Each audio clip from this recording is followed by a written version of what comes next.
¿Y qué? Pero ¿cómo es la pieza donde además encontraste los diagramas y luego la lámina que todavía recuerdo.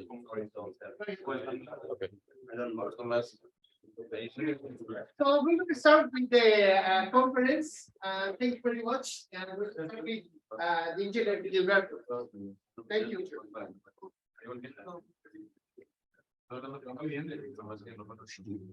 ¿Ahí se escucha? ¿Me escucha? Bueno, usted sí.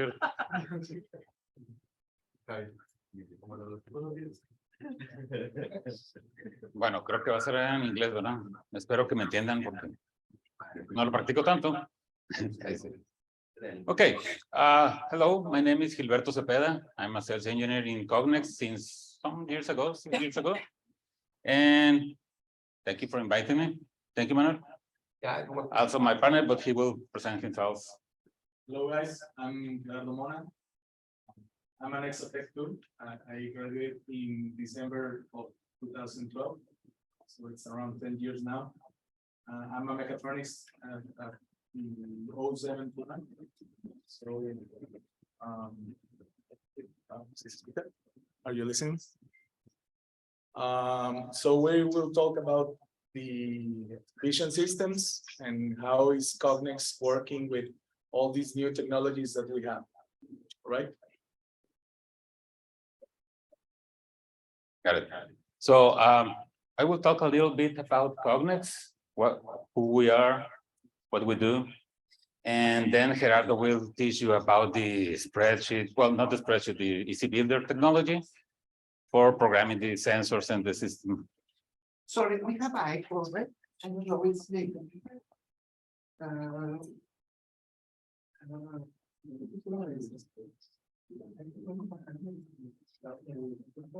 Creo que de mi computadora. Okay, ya. No. Pero déjame poner un momento.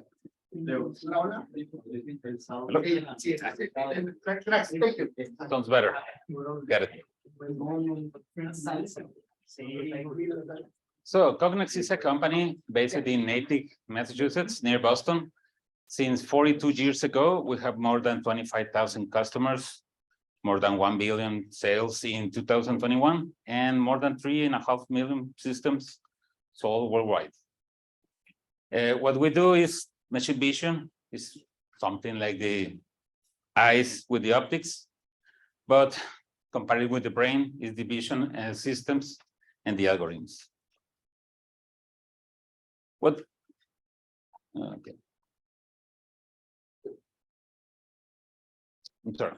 What we do are focus on 4 things. One is guide, robot guidance, so we can know the position, the tilt, the rotation of the parts. We have systems like this one on the screen that is very small, so we can mount it on our robots.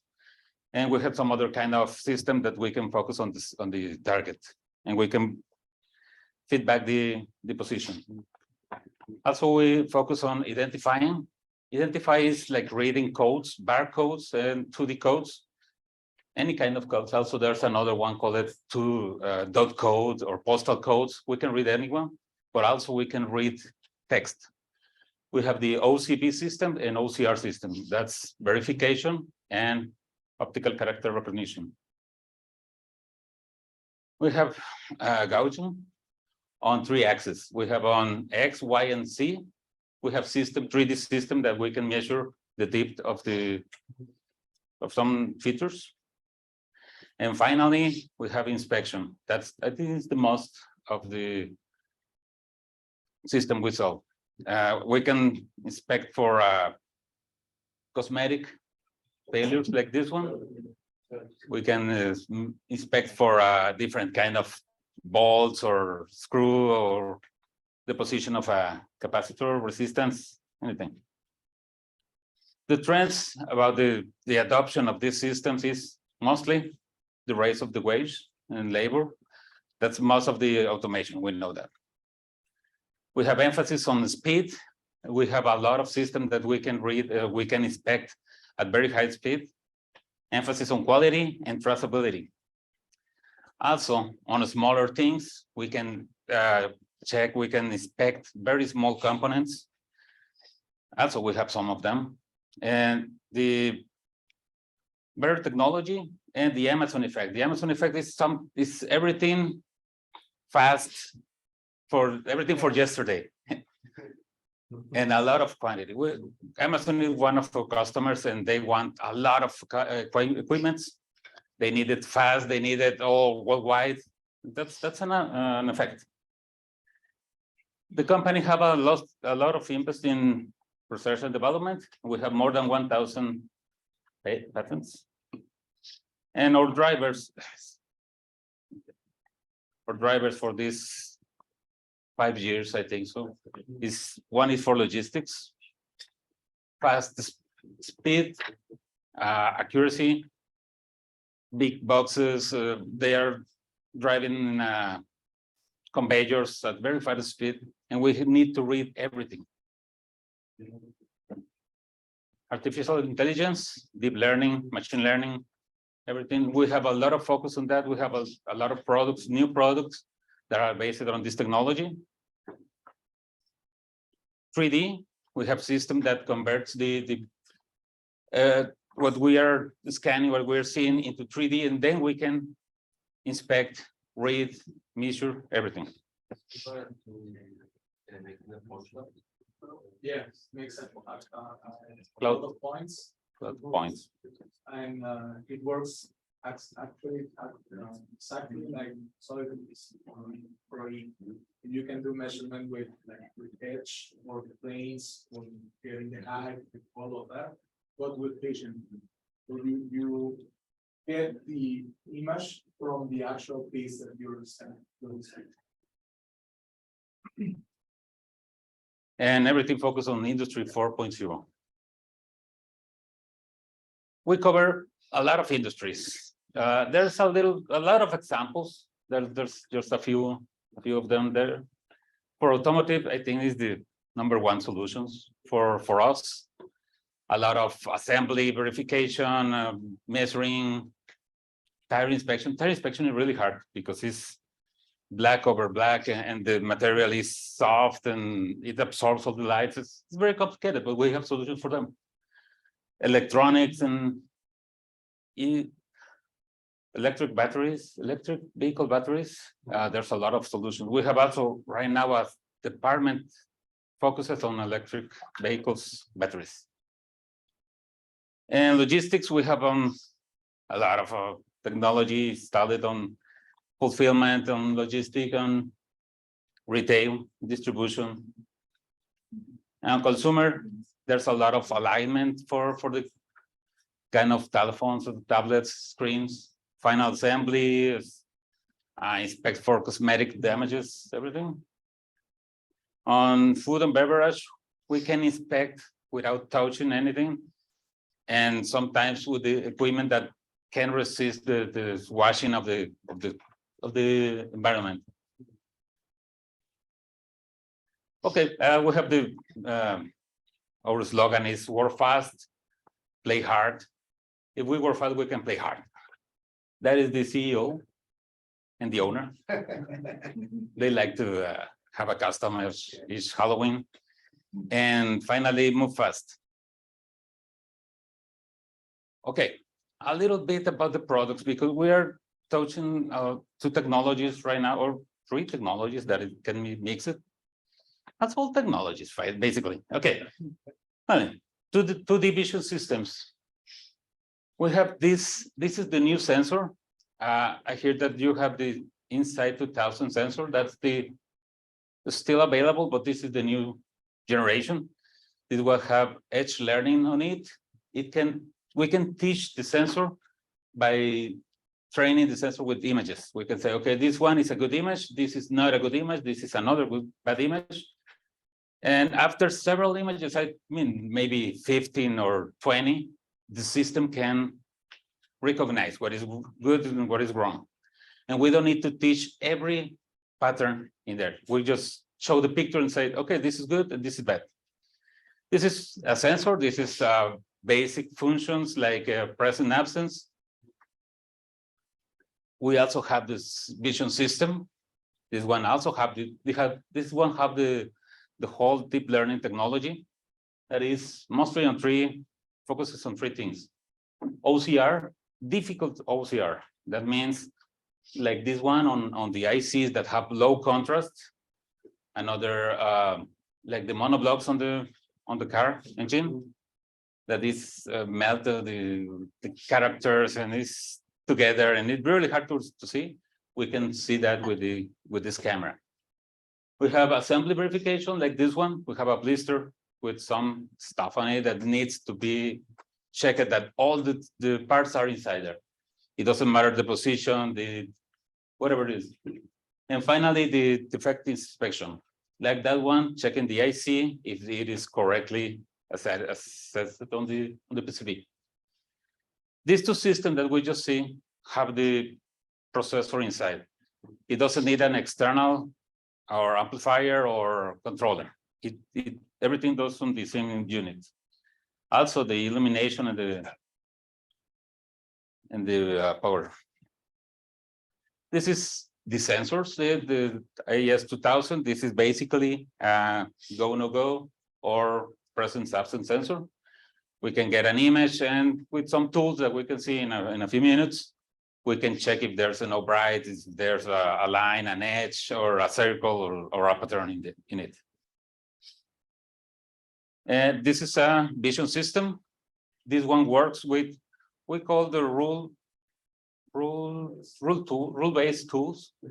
That is not to teach the equipment that is a good image or bad image. That is, I have an image, and okay, I can put a tool that will find an edge on this position. If it is not there, I have a failure. I can do the same thing with kind of pixel color or something like that. This vision system goes from VGA to 5 megapixel resolution. This is exactly the same that the other, the same capability, but this is really small. That's the size, not the size. It's smaller. I mean, compared with the fingers, the size. The difference with the other equipment is this doesn't have illumination in it. It doesn't have a autofocus. It doesn't have outputs. We can have it, but the external system. And those are the systems. I think you have one of them, the 1919-1202L. This is a line scan. It scans a line at a time, and it makes the image, 2D image. For rounded shapes, for small spaces, and for big places that is hard to illuminate. 32 megapixels this camera? Yes, that's So 2K on the line and 16K. Yeah, and the time to the process of how many parts in this capability? It's gonna depend on the solution, but the faster I have seen between milliseconds, between With this one, with this one, we turn to. Yeah, because it's really fast the way it gets the image, and the processor for all the programming, it's the same as the other ones. Yeah. So it works like it has a 2K sensor by one, instead of having an area sensor like every camera, like 800 by 600 or 1200 to 1600.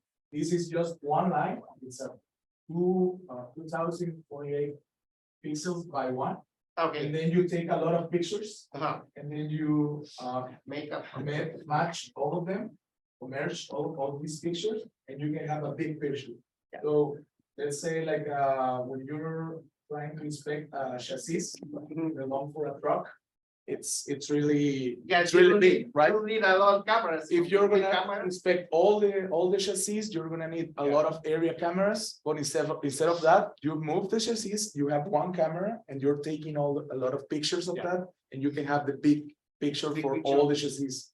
And that's why we have like 32 megapixels on this camera, because we can have a lot of length on the field of view that the camera is looking at. Yes, right. I asked you because the students in this block they have a challenge with the partner is ABB, yes. We have, they have a challenge to inspect process in the frame of the car Okay, with soldering points.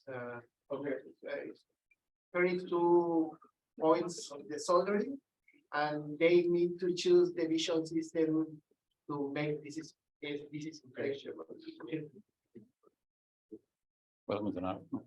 maybe when we start talking about the program, we can talk about how do you select a camera, Okay, right? So for this project, it's gonna. Yeah. thank you. Okay, finally on 2D, we have the 9912. I think this is the one that you have. Is the 12 megapixel camera like this one. And okay, a lot of resolution. We have 3D systems, and this one doesn't need a controller. It has it on the top. This one scans or projects the laser on a piece, and then we have the movement of the piece or the device. We can get the 3D image, the 2D image, and we can then handle it with the tools that we already have in the software, like checking the size, the measurement, or to find some patterns on 3D. How about the price, guys? It's really It's very cheap. expensive. It's very cheap. We don't have Yeah. expensive prices. Yeah. Okay. Okay. was a One question of device my like this, one like this device costs like $15,000. But it was expensive. Before we have a technology that needs a controller. So now the controller is on the displacement sensor. And now you can like that went from 40K to 15K. Yeah. Yeah, we don't need anything else but something that moves the system or moves the piece and the two cables. That's all we need.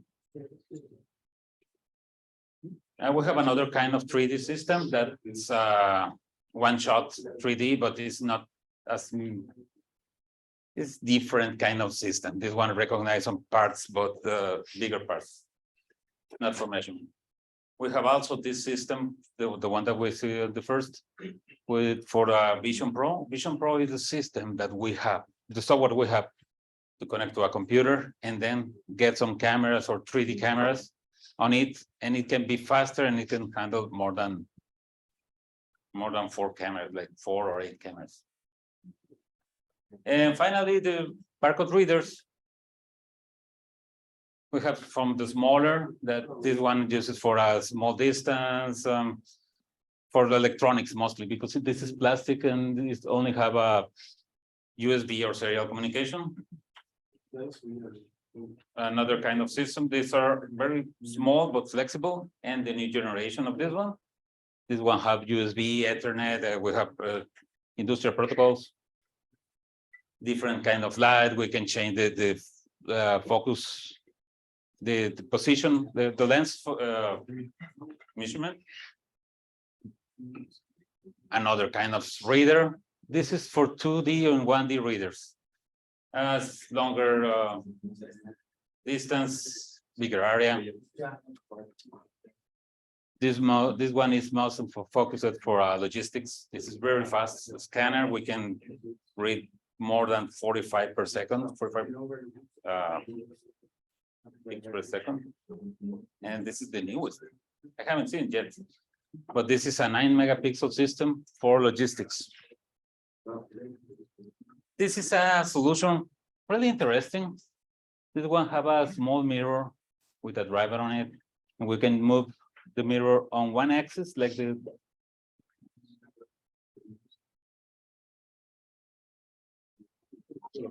Let's say that instead of having a lot of readers cover a big area, you can have one, but it has a mirroring that moves in both ways, in the X edge and the Y edge. And you can have multiple images of a lot of different places over the field of view.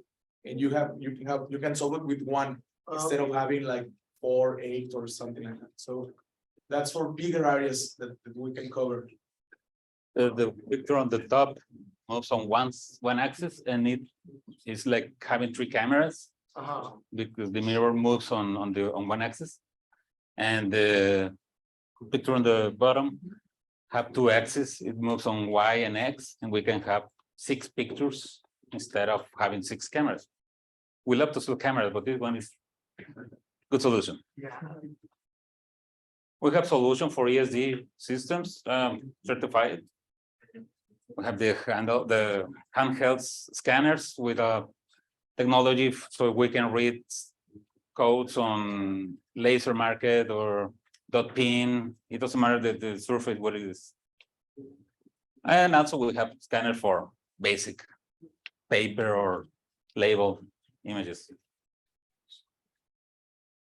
We also have verifiers. The verifier verifies the codes. It compares with an ISO and it gives us a report about the state of the code. Basically, this can tell us if the code, 2D code or 1D code, can be read with our scanner that can read a lot of things, or it can be read with the phone or with a external scanner, by the way.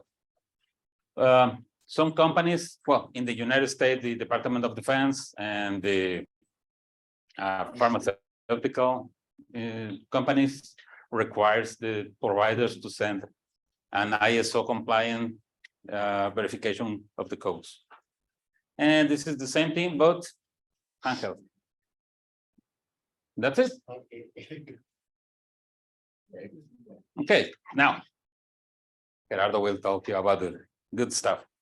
Thank you. Thank you, Gilberto.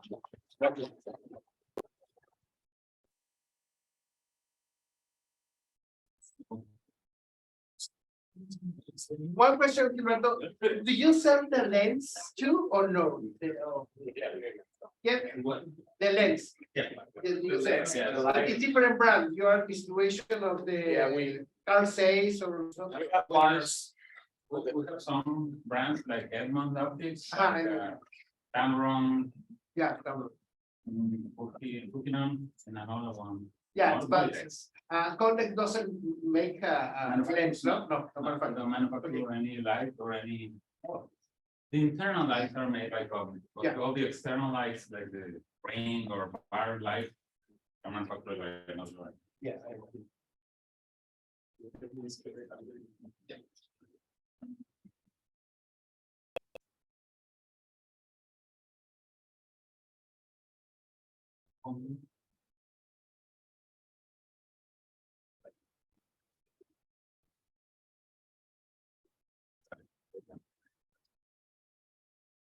So guys, we talking about the Insight Explorer. Gerardo, do you need the student software? Yeah. So I remember that as a student, I prefer to program instead of having the theory, right? So let's go to the fun part. And I saw that the question was like, how do I get the key for the emulator of my software, right? Have we all downloaded the Insight Explorer, right? So the way we activate the key, it's like we have to go to System menu,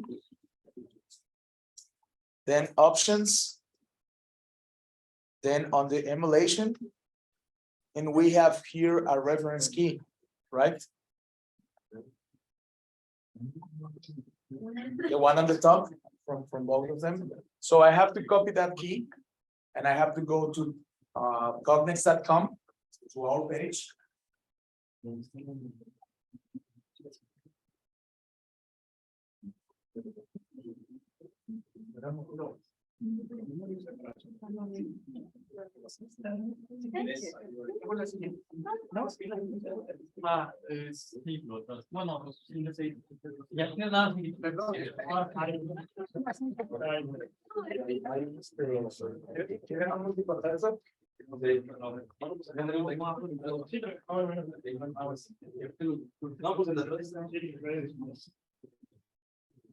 All right. So now that we are on the COGNEX page, we have to go through support or soporte in Spanish. I guess it says asistencia in Yeah. Spanish. Yeah. So we go to Inside Support. And then on the bottom, we have the Inside Emulator key. Right? So then it asks you to log in. You can use your test password or your test account, or you can use your own. You can go with, just don't use the Gmail, or I forgot. Don't use the Hotmail. If you have a Gmail, it goes, but not the Hotmail, and I guess that not the Yahoo too. But if you use the one from the tech, it's better.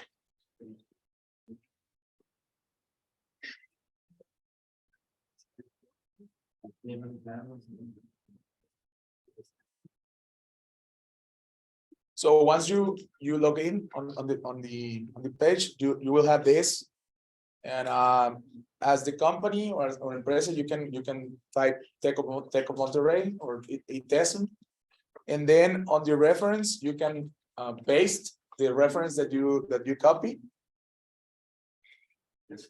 Click on Get Key or Obtener Clave, and you will have the reference key, and you have to copy that key and take it back to the software and paste it here.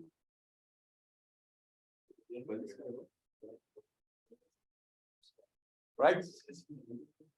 Once you do that, you click OK, and the emulator is gonna start up, and you're gonna have a view like this. You're gonna have a view like this now.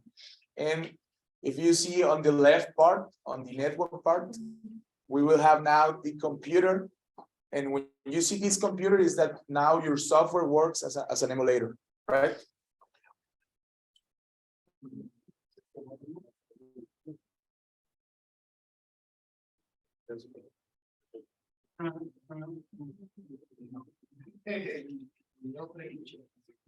So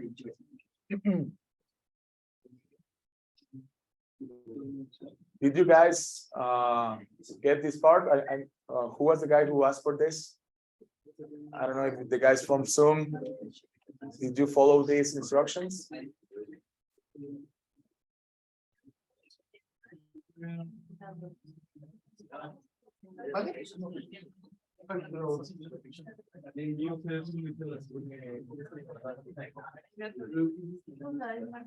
Conferencia.com.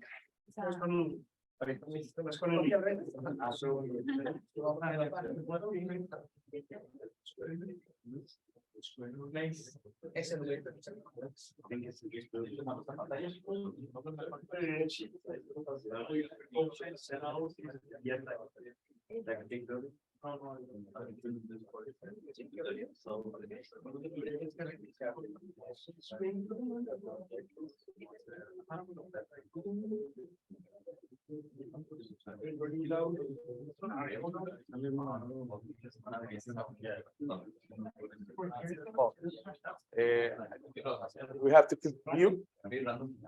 Question was like, how do I get this window, the inside network window? If we go to view, and then on toolbars, sorry, we have this. Like, you have to click inside network or inside files. You're getting new windows, right?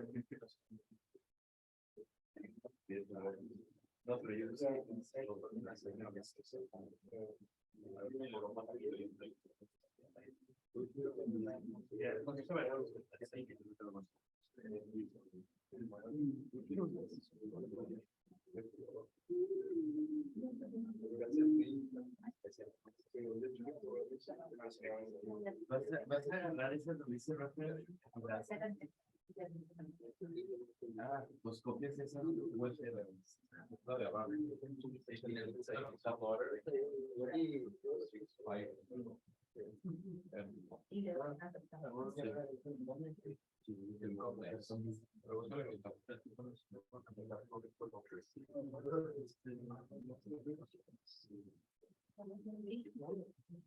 Right. So we can move with a little bit of theory about the programming stuff that we have. And we say that for this project that we're gonna work, we have to select the camera, right? Select what camera that do we need and what software do we need, what lighting do we need. So something that was Gilberto talking about is like the different products that we have, right? Why do we have these products? Why do we have these different brands or these different families? It's because they have this difference on them. Like some of them are faster than the other ones. So if you need to inspect, let's say like bottle production, you know that they goes from 800 per minute to 12 or maybe 2000 per minute. You're gonna need an inspection really fast. You're gonna have to inspect between 20 to 40 milliseconds per inspection, right? So you have to select the faster camera that you can use. Another stuff is that on our sensors, like the camera sensor, the hardware, we have an option that goes for HDR. I don't know if you have seen on your phones, you have the HDR option, right? And you're taking a picture, and you know that when you apply this HDR, you're gonna get a better picture with something that you are gonna emphasize, right? Like the edges or the sun in the back.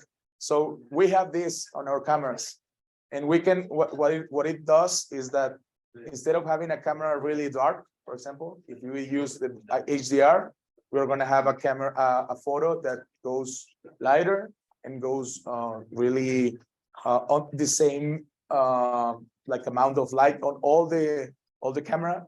So there are different products, there are different families, that ones that have the HDR option and ones that doesn't have, right? So we have to select the one that we need. Another is the other concept is resolution. What do I mean with resolution? It's the amount of pixels that my sensor has, right? So we were talking about line scan and area scan, and the resolution goes from VGA, that with the one that we know as VGA, is 640 by 640 by 480, and that's our lowest, like the fewest pixels that we can have on our models, from to 12 megapixels on a smart camera. But if we use a camera just for an image and goes to the computer and use the computer processor as a software, we can go from 10 megapixels to 31 megapixels, right? And we already talked about the lines, that we can use the lines and take a lot of pictures, and we can go to 32 megapixels. So when you heard from resolution of a camera, that's what we're talking about. The amount of pixels that the camera has. And why it's important on us, because that's how we, for example, when you are doing measuring on our applications, something that the client needs, it's the tolerance of the measuring, right? You can go from 10 millimeters to 0.5 millimeters. And that's how we have to select our resolution, because that when we have better resolution, we can have more precision measurement, right? Another stuff are the tools. We're gonna see what tools do we have, and we have the basic tools and the advanced tools, and that's the difference between using a sensor vision and a vision system, right? The sensor vision is gonna have limited tools. And that's why, because it's going to be cheaper, it's going to be faster to use, but it's going to solve just the basic application, right? Like presence, absence of something, or just looking at the pattern and if it is or not.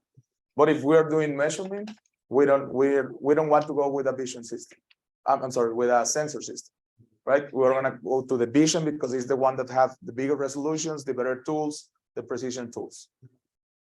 So Another difference between models is the number of inputs and outputs. If for your project, you're gonna have to, let's say we have to use a light for getting if the part is good, a green light or a red light, we have to know that how many inputs or outputs we're gonna need for our project, right? And we have to select the model that has the real amount for the one that you want. Or we can use an external model IO to amplify the inputs and outputs that my model has. All right. Then we have two types of sensors, the monochromatic sensors. So we go on a scale of gray, photo, and we have the color sensor. So we can see like, depend on the inspection, maybe you want to know what is the color of the label of the label that there is on the part. So you're gonna use a color camera to get the color and select that it is the real color that you want, right? Some of them has integrated lighting. This doesn't.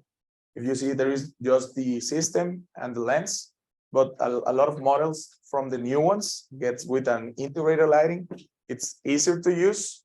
It's practical. You don't need to mount the camera with a bracket and then mount the light with another bracket or with another stuff. You can use it on the same camera, right? So it's easier to use. The autofocus lens, we have manually focus like this. You have to turn the lens and see and adjust the focus with your hand. But then we have autofocus lens. And why is this? Let's say that you have your camera mount on a robot, and then you get the camera far from the part, so you can see more. But then the working distance that has between the camera and the piece, it's different. So you have to adjust the focus, right? And when you have autofocus, you can do that by programming. And then let's say that you want to focus on one part of the piece, let's say another side of or another part, and then you can focus on that. You can get the same resolution on less image, and then autofocus again, and you can work with both of them just by programming. If you have a manually, you have to go there and select, so it's not possible, right? Then I don't know if have you heard about power over Ethernet? So a lot, some of the cameras, the small ones that we have, let's say that why we use that is because we don't have any like a lot of space on our station, right? So we want small space. We don't have a lot of cables, so that's why we use the PoE. We don't need an external cable just for the 24 volts. We can just power the camera by using the same Ethernet connector, right? So it's gonna be less cables, less ways that the cable can not work instead of having two of them. So that's why we have a lot of different families, and that's why we use this as an advantage from us and from our competitors, because our competitors just go like, hey, this is the model that I have, and this is the area that you can work with that model. And we have flexibility. You can use one camera model, then just change the lens, and you're gonna see a different field of view on the part. With the same height, just changing the length, you're gonna see this or this, right? So I have a question. Yep. About the system of lighting. Yep. Complex sell auxiliary systems of the illumination. Yeah. Like a backlight.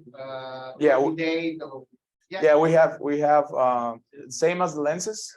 We have partners that they manufacture the lighting, but we select the ones that we use more, and we have we sell them directly. Yeah. Right. So we can sell you like the camera, the lens, the lighting, and even the power supply too. Okay. Yeah. So we can sell the entire. Yeah. Okay.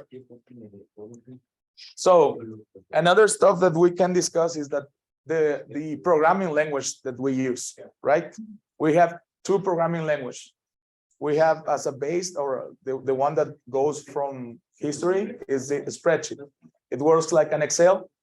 You have cells, you have columns, you have lines, and you have to program there like an Excel. You have to write the function, or you can just drag the function to a cell, and that's gonna work exactly like Excel. It goes from left to right and from top to bottom, and that's a way to program our cameras. But the new one and the easier one is the Easy Builder, and that's the one that I know that we use here on the lab, right? The one that we have the steps on the left, and it goes directly. Step 1, you have to do this. Step 2, you have to do this. So I'm going to teach you the Easy Builder now, but as what I want you to tell you is that you have two ways of programming. The difference between them: Easy Builder is easy to use, it's faster, you can develop an application in less time, but the spreadsheet way, it's you can do a more efficient program. So instead of having cycle time for my programming for 300, 500 milliseconds, you can solve the same application in 50 milliseconds, right? So spreadsheet is faster, it's efficient, but it's a little bit more work or manually programming, right? So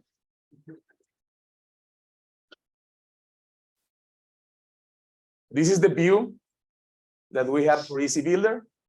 This is the one that I know that you have worked with. And this is the one that you're gonna use on your lab, and maybe next years on another subjects. And this is the spreadsheet view. If you see, it's like an Excel, right? But I'm gonna show you that when you start a program on Easy Builder, and then you change the view to a spreadsheet, you're gonna see that even with a new program, you have a lot of cells already filled with a lot of instructions.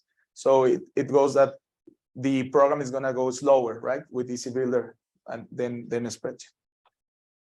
And even though the back on what we have on Easy Builder, so it's a spreadsheet. I don't know if you have Laboratorio de Redes. If you have worked with PLCs, the basic programming is ladder, right? It's ladder. And if you use blocks, the problem that is behind the block, it's a ladder, right? But it's easier to use the block, it's easier to see, it's easier to get to do a troubleshooting. What am I programming wrong with the block, right? It's the same with the Easy Builder. So you add a function, is really graphical. You're gonna see reds and greens if it is wrong or right. But behind that, it's a spreadsheet working, right? You have a lot of cells in that instruction that you use on Easy Builder. So here what I'm trying to explain, it's what's the difference between using different resolutions models, right? Because as we said, the camera can be different, but with the same height and with the same lens, focal length, I'm gonna see the same area, right? But depending on the resolution of my camera, this area can look like this or can look like this, right? So what it does is that, let's say that this is my 12 megapixels. So it goes for 4,000 by 3,000. And let's say that this label has a width of 100 millimeters, right? So if I divide 800 by 100, it's gonna be 8 pixels per millimeter, right? But if I divide 40,000 in 100, it's gonna be 40 pixels per millimeter. So I'm gonna have a better image that I can work with more precisely, and that I can use that as my advantage, right? And that's why I select different models with different resolutions. All right. So for the project that the teacher was saying, if you're gonna measure or if you're gonna look at weld, a welding station, you have to know what is the least defect or the small defect that you're gonna have as an inspection. Because if you don't get that, you're not gonna have like the best camera that you have to select, right? Anyone guys has measured the distance of the welding line, the line of the welding? Or no? How much? 15 millimeters. 15 millimeters. is the Correct. length. It's a length and the. But that's the full part, right? That's the full welding line. Yeah, it's a segment. So, Yeah. So, it's almost 3 meters, the part, okay, and they have a small welds. yeah. So the question there, if I was looking for that project, the first question that I have to do is, what type of inspection do you want? Do you just want to know that the welding is presence of arsons, or do you want to know if there is a good weld, right? If it is a good, how do you measure that? You have to know that the customer, in this case, the professor who is asking this, like, if it is not presence absence, you want to know if the welding, if the robot welds good or bad. You have to ask, what is the least or what is the small defect that do you want to get, right? Do you want to inspect? Because that defect, it's gonna affect you on what the resolution do you have to select for your camera. All right.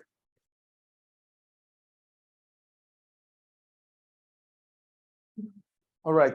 This is a view that like goes the other way. It's the same camera, the same resolution, but I'm getting on a higher measurement between the part and the camera.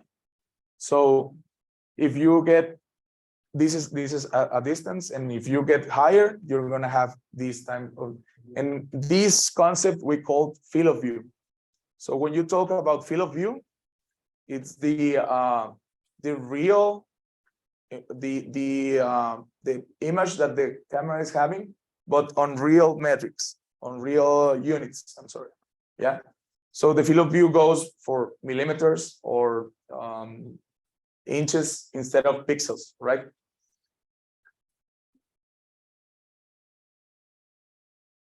All right.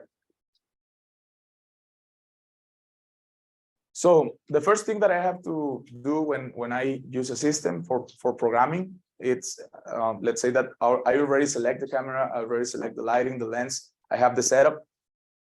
The next step that I have to do, it's connect to the camera, right? So we have to know that for connection, for getting connected to the camera, we have to be on the same network. What does this mean? Is that if I do, or the way that I know in which network my device is, I have to do a logical AND on the IP address and the subnet mask, right? What is a logical AND? It's that you have a table, right? If the AND it is like, if the first input is null or 0 and the second one is 0, the answer is 0, right? If the first one is 0, the second one is 1, the answer is 0. If the first is 1, the second one is 0, the answer is still 0. And the only one that you're gonna have the output as a 1 is when you have both inputs on 1, right? So what we do with the IP address is, let's say that the common IP address that we use is 196.168.1, and then the device number that you want to use, right? So what we do with those numbers is we change it to binary, and if you do that with the binary, you're gonna have this. Let me show you on.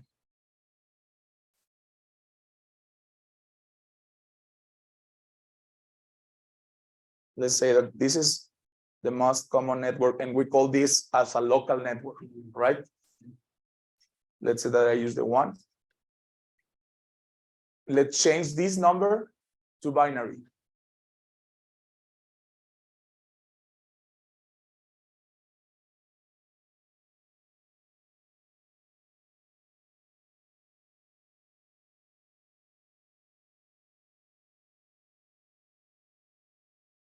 So it's a 1 1 0 0 and 4 zeros, right?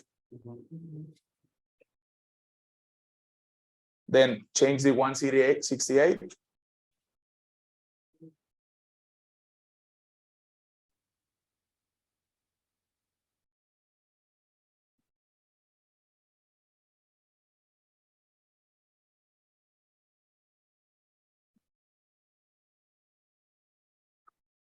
And then the one we know.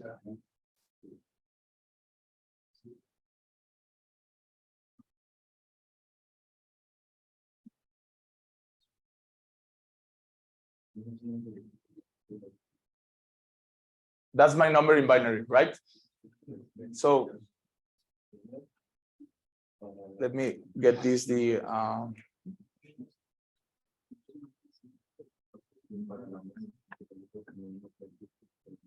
this is like the table truth table.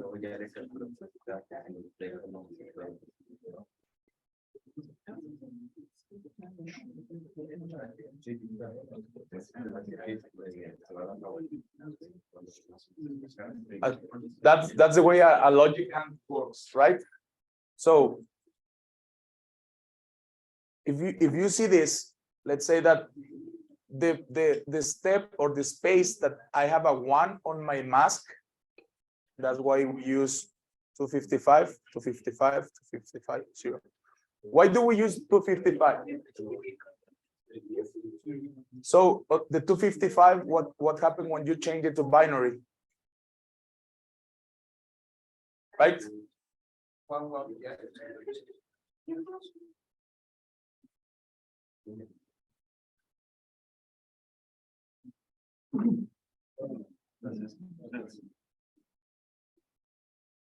So if we do the AND between the IP address and the mask, if you see, they're gonna pass the only ones that on the mask we have a 1. If we do an AND on these two, the answer is gonna be 1, right? 1 1, then 0 0. Sorry.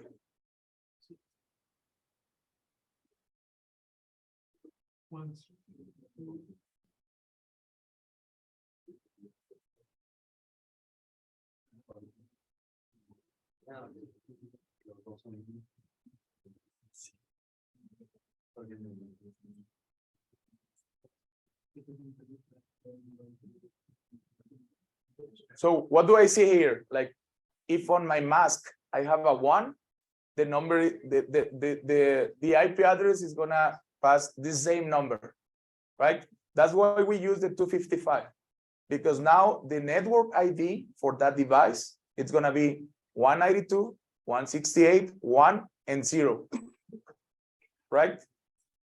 So the network ID is the number that I use to know if two of my devices are on the same network, right?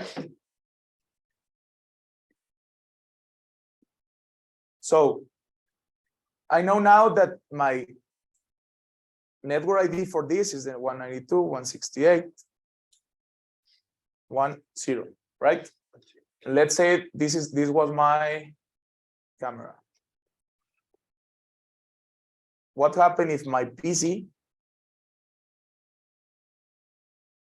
has 192, 168, 10, 1? Right? We know that these are different networks, but just because we think that the first three numbers of our IP address are the network, right? And if we have different numbers, it's going to be a different network. But the actual law for this is that the AND on these two, the network ID is the one that says that if you are on the same network or not. So let's do this. Let's do this case. This have to be like this. But now the 10.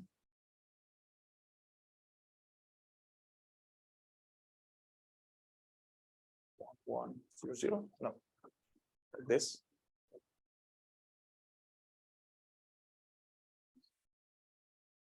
No.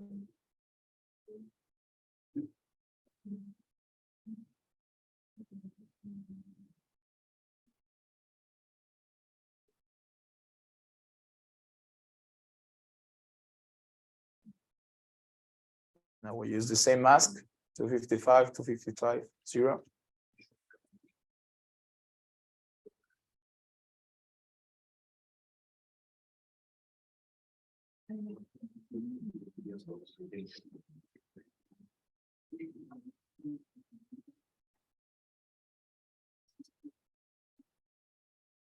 So if you see the logic AND is gonna pass the same three numbers, right? The first three numbers are gonna be the same.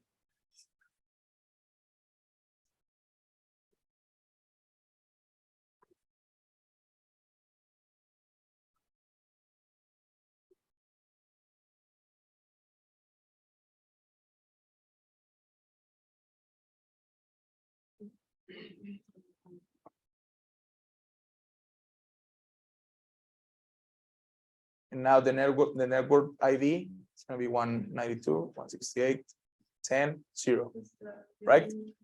So I can say that these two networks are, these two devices are on different networks, so it cannot go directly.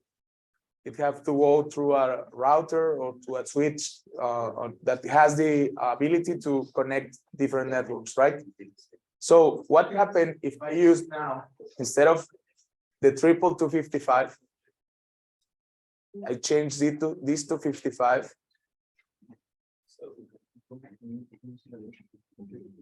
to 0.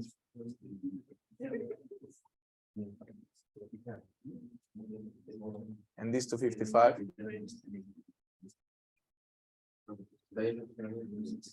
0. So what is going to change are these numbers, right?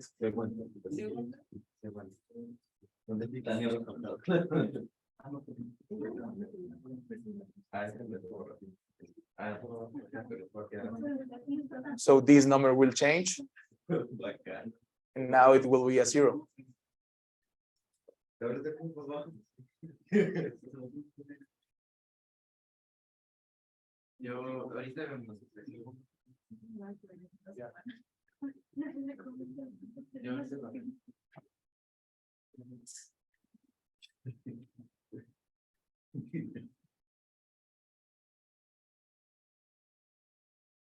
Why? Because if you have a 0 on your mask, it's gonna be 0 on the network ID, right? Because you have to, you need to have the 1. So the 1 on the top, it goes for because of the AND, the AND, right? So right now, if you see these two devices,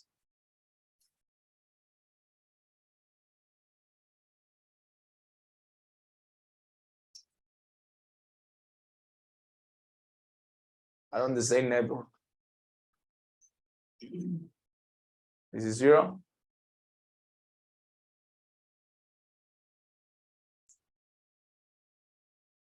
Yeah, this is very important, guys, because this is the form to connect to the camera actually. Yeah. Yes. What happens when you have EP dynamic? If you have a fixed. Yeah. Fixed. When your device is on DHCP, which is the dynamic host, it something is gonna apply the IP address to that device, right? Something. So if you're connecting just to the camera is gonna apply the IP address for that device. But then you can have a DHCP server where the switch, when you connect to a switch, this DHCP server can tell the switch to assign a specific IP address to this port and can specify to that camera, right? But it's gonna, if you select the dynamic option, it's gonna depend on where do you connect, right? If you connect to the camera, to the PC, the PC is the one that is assigning the IP address, right? Yes. That's what happened. Yeah, I asked you because we have problem a lot of few years ago. with this because our EP was dynamic, Yeah, so don't recognize the. yeah, you camera. cannot connect to the camera, right? Yes. So something that we have different on here on our products is that when you right click here on insect sensor and then click add device, it will run another protocol to find all the Cognex devices, right? So when you communicate between two devices, normally you do it through the IP address, right? But below the IP address, we have the MAC address. And the MAC address, it's a unique address for every device on the world, right? You cannot have two MAC address for different devices. So there is an organization that regulates this MAC address. So what we have is that as we manufacture Ethernet devices, we have to talk to this organization, and they sell us some part of the MAC address that lies on the world, that it's on the world, right? So what we do with our software is that we run a protocol that goes to all the devices on the Ethernet network, but just for looking for the MAC address. And if it starts with the 3 reference number for our products, it's gonna find the product and it's gonna get the IP address that product has, right? I don't know if when you work on the laboratory of the network library, the laboratory de redes, if you connect to a PLC, you have to know the address for the PLC, and you have to set your PC to the address to the same network that the PLC has, right? With this option, you don't know the IP address for the camera. You can connect to that, and then you are not gonna see the camera on this part, on the left part, but using this, you're gonna see the camera. If you click the show all, you're gonna see the camera even if it is on a different network, because it goes through the MAC address, not through the IP address. And then I found the MAC address, I get the IP number, the part number, and everything, all the information that the device has, and I'm gonna show it here. And then you can decide, you now know the address for the camera, and you know the address for your PC. So you want to change the address for the camera to get to your network so you can connect to the camera, or you want to change your PC IP address to the network that the camera has, and then you can connect to the camera, right? So let me try to show you this. Like, let's say that I'm changing the IP address for the camera, right? So it's gonna be 192.168.10 and 9.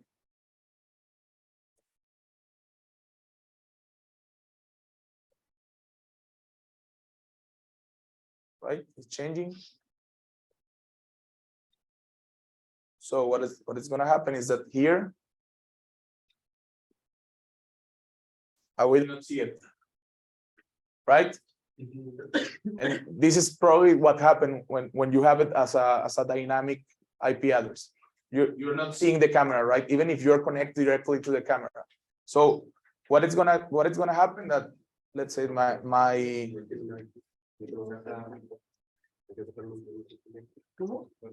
IP address for the PLC for my PC, it's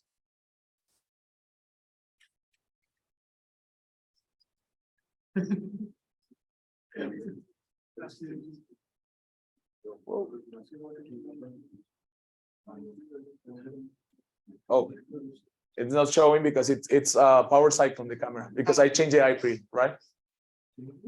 A question, Gerardo. Yeah. Sometimes the companies, or the mostly company has private network in the company.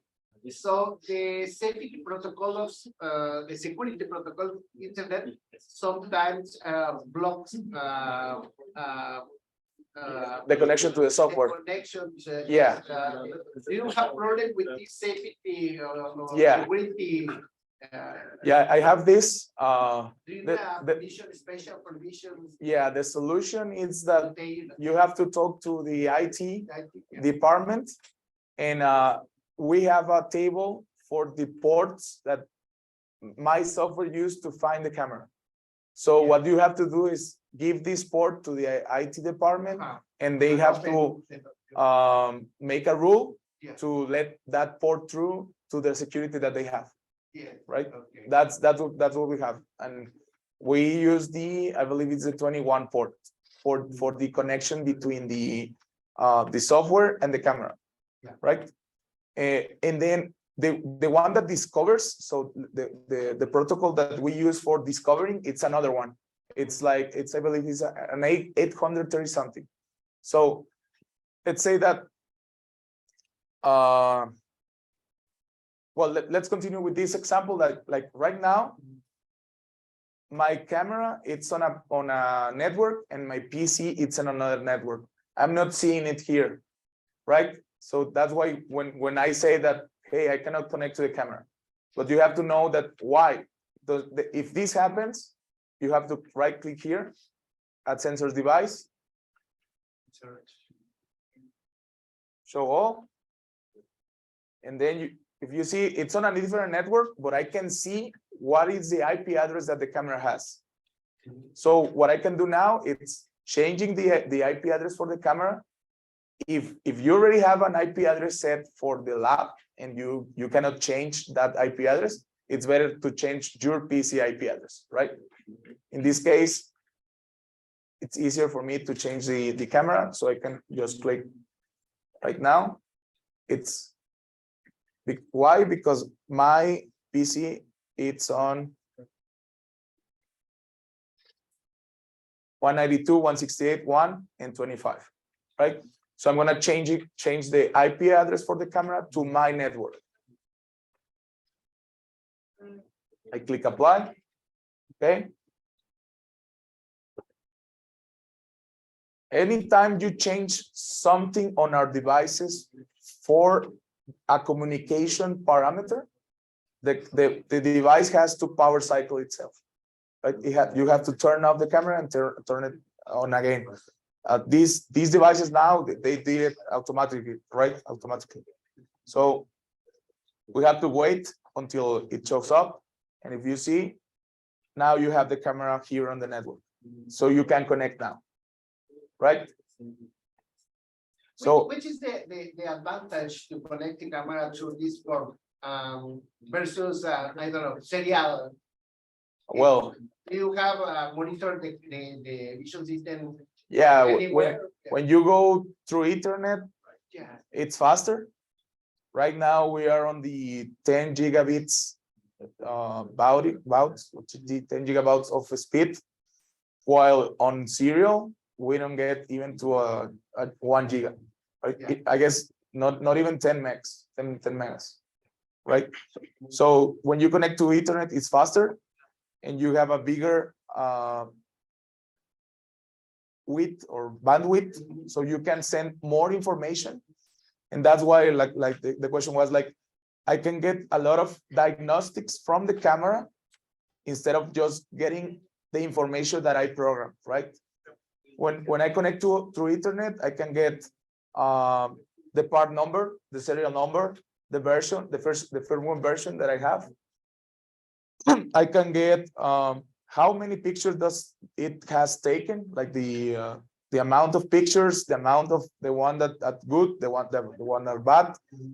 All that you can have this on internet, but on serial you don't have that, right? Yeah. All right. So once you get the camera on the left part, on the network, on the inside network, you can connect to the camera, and there is few ways that we can do this. The easy one, and the one that I use, is just right click on the camera, and if you click on show easy builder view or show spreadsheet view, it's gonna connect to the camera, and it's gonna open a window with the view that you want. Yeah, you remember that we say that we can program on both language, right? On easy builder, on spreadsheet. In this case, I show easy builder view, and it's gonna connect to the camera, right? Right click on the camera, show easy builder view, and now I am connected to the camera. In our case, we need to connect to the emulator. Yeah. Yeah. In our case, we need to click the emulator, which is the computer that I have. If you see the number that is here, the name that is here, I'm sorry, it's the same as your PC name, right? Your device name on your PC. So it's the same. You right click, you show easy builder view, and it's gonna connect to the emulator, right?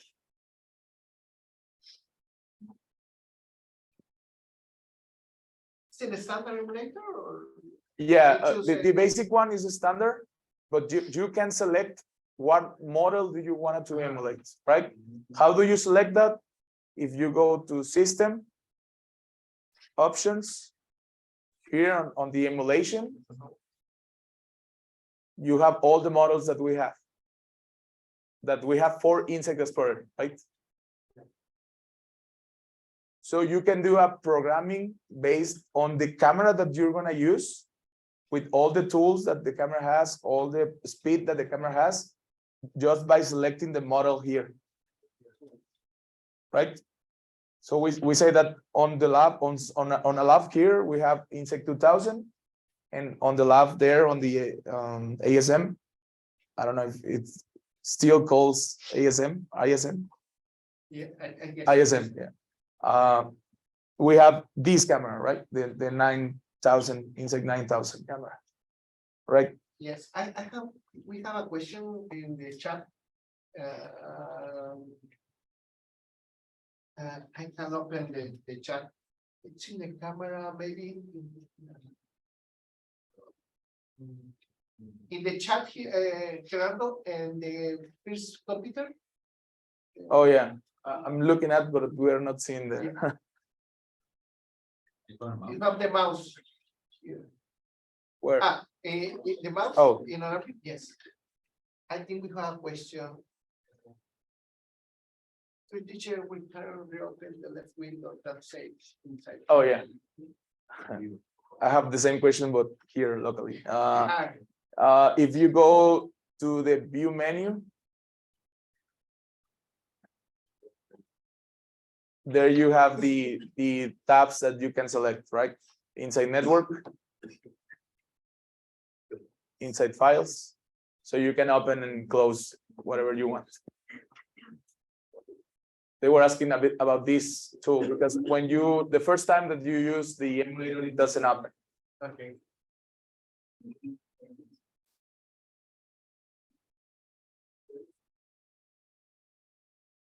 All right. Yeah. So on Easy Builder, it's Can you close the? oh yeah. No. All right.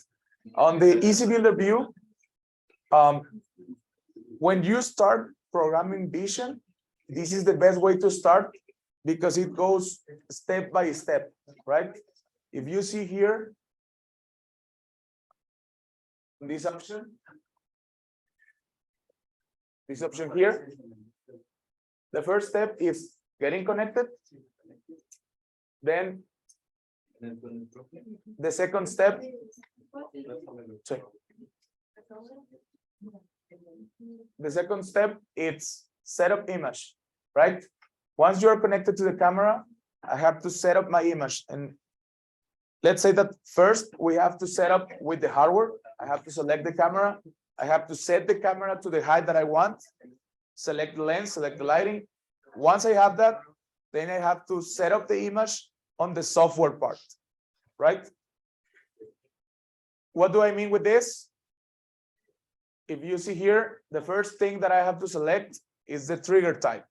So what is the trigger for me or for the camera? It's how I'm gonna tell the camera to take a picture, right? And we have all these options. We have the camera type. If you see on any camera, we have two cables. We have the green one, which is the Ethernet one, and we have the black one, which is the IO one.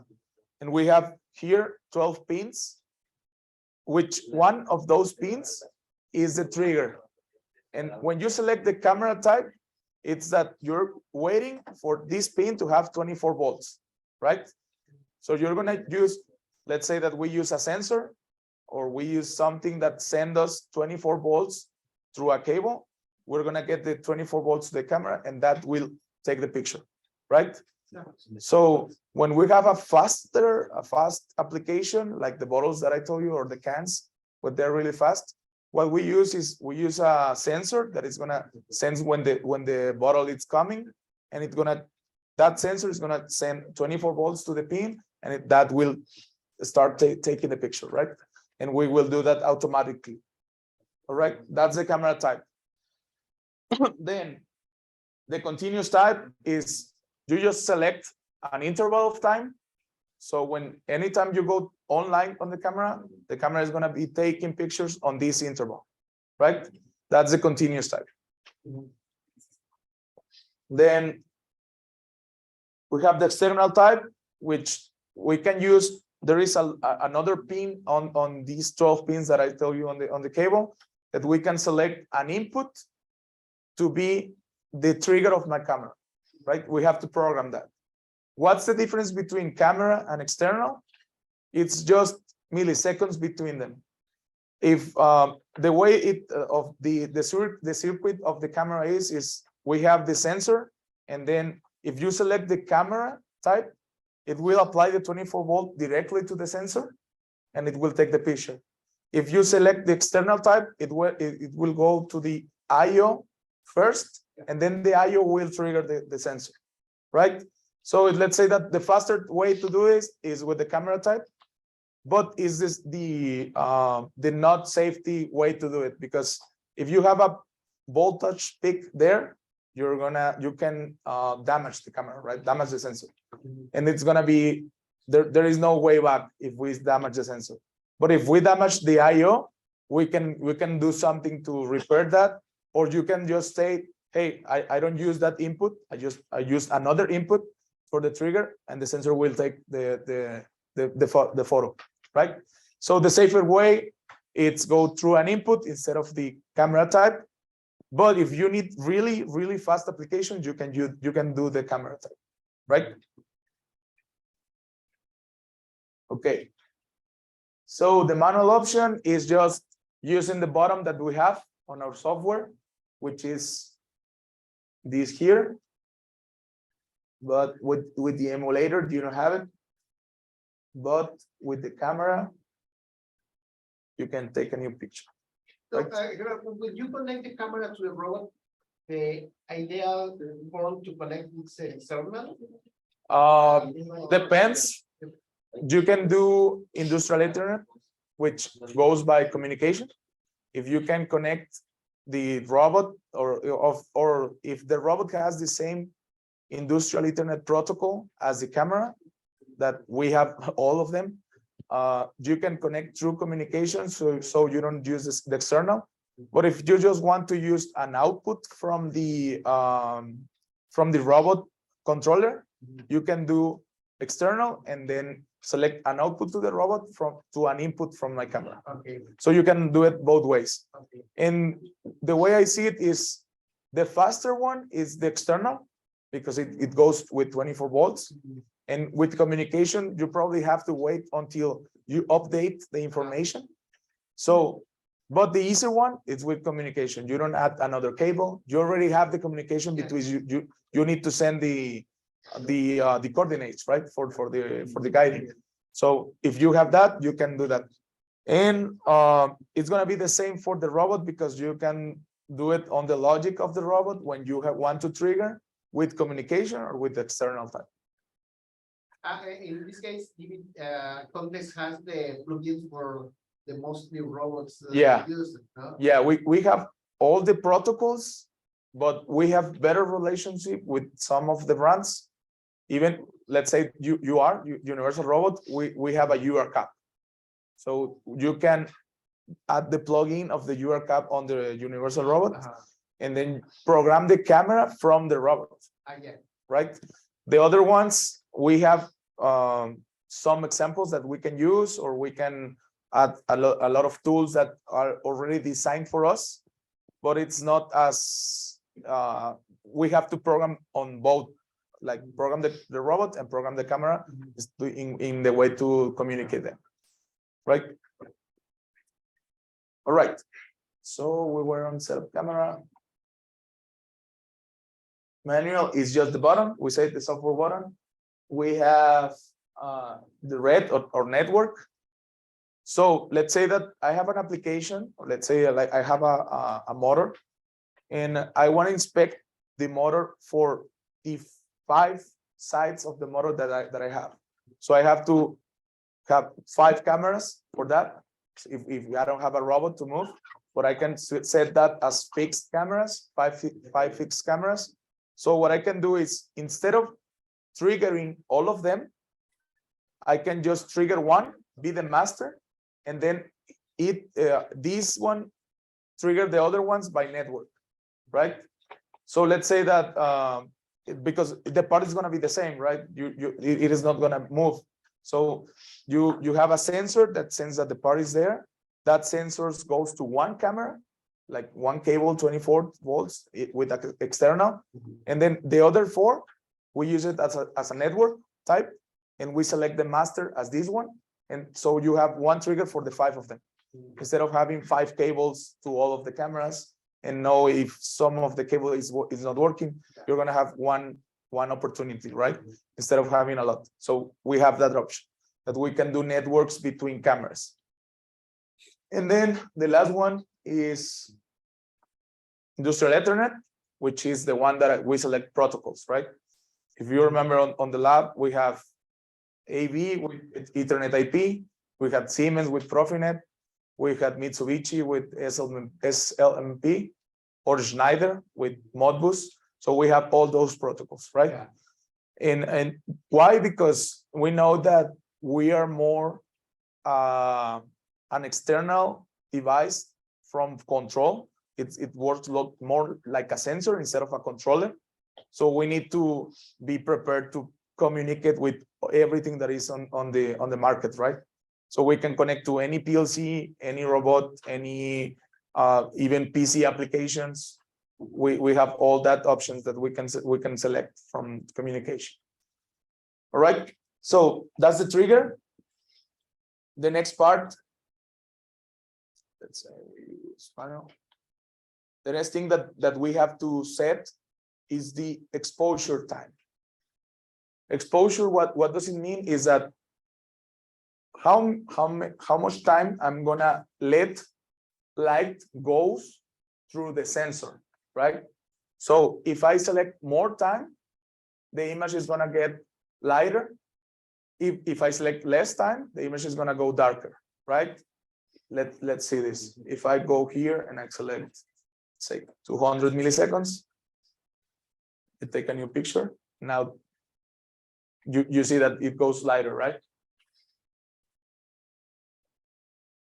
If I select 2 milliseconds, so it's the amount of time that I'm gonna let light go through the sensor, and that I will program this to get the best image of the part that I want, right? And what we recommend is that we don't use more than 80 or 10 milliseconds. Why? If you have to use more than that, it means that you are not selecting the right illumination for your application, right? If you have to go higher than that, you have to get better lighting or more lights, because you need more. You need to get more ready for that. If you go higher than them, it seems that the environmental lighting, it's affecting your application. So it's gonna then it's when, I don't know if you have heard that the camera is not working because I programmed it on daylight and it works, but then on night shift it doesn't work. Why? Because the environmental lighting, it's affecting the system that you're using. You need to get more lighting for that application, right? Then we can select if we want to use HDR or not. In this case, say that I use 100, and then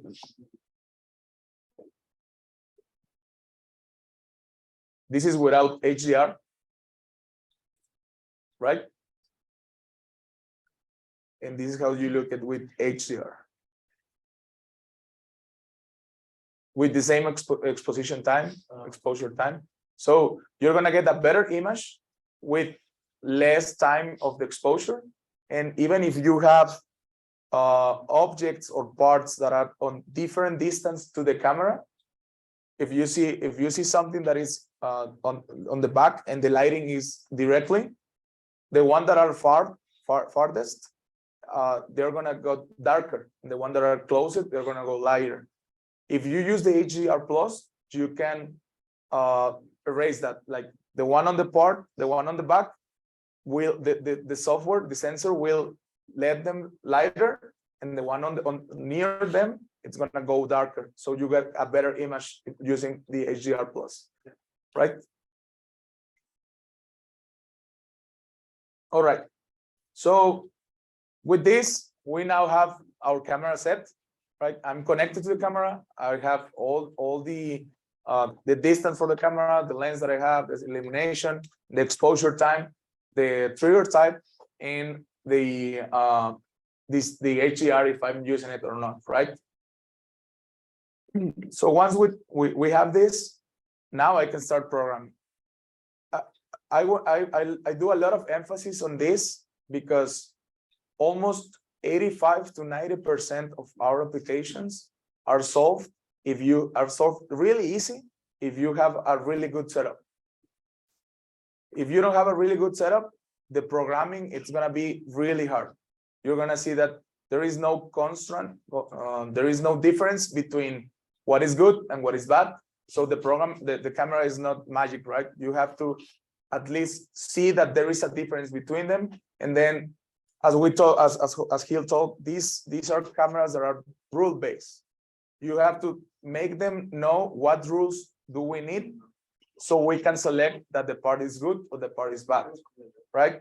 And if you don't see it on even with your image, it's gonna be really hard to do a real good rule base to understand what is the difference between good and bad. Yes, right? you need to have a good picture. Yeah. To have a easily to the camera. Exactly. Expectation.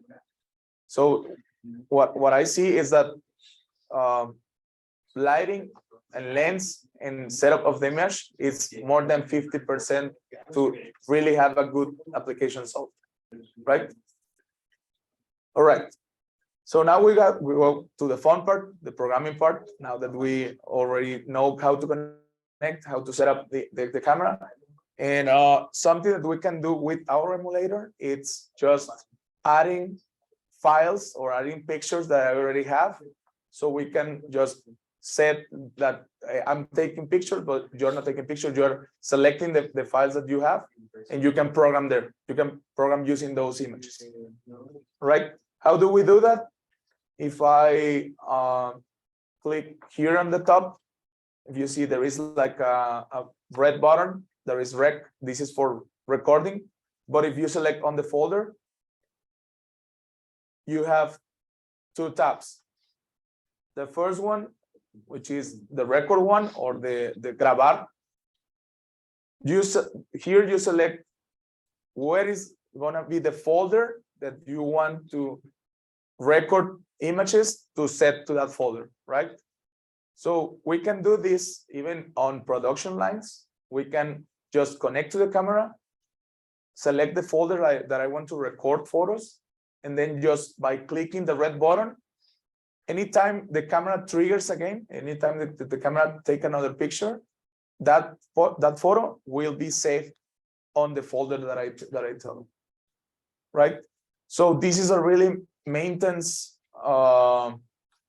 really good maintenance practice that we have, that you don't have to stop the product line. Instead of programming the camera, you can just record images, save all of them, go to your emulator. The camera still works, it's still producing, but on the emulator, you can change the software or change the program that you have, prove those changes by running all the images that you have. And if you see really good results, right now, you stop the line, you apply the program, you download the program, and then you keep running the line, right? It's possible to take a picture with other kind of camera, like a telephone, maybe, then adjust the image to the characteristics. Maybe the large. I Yeah, don't know, there is. format. Yeah, there is an option. We can do that.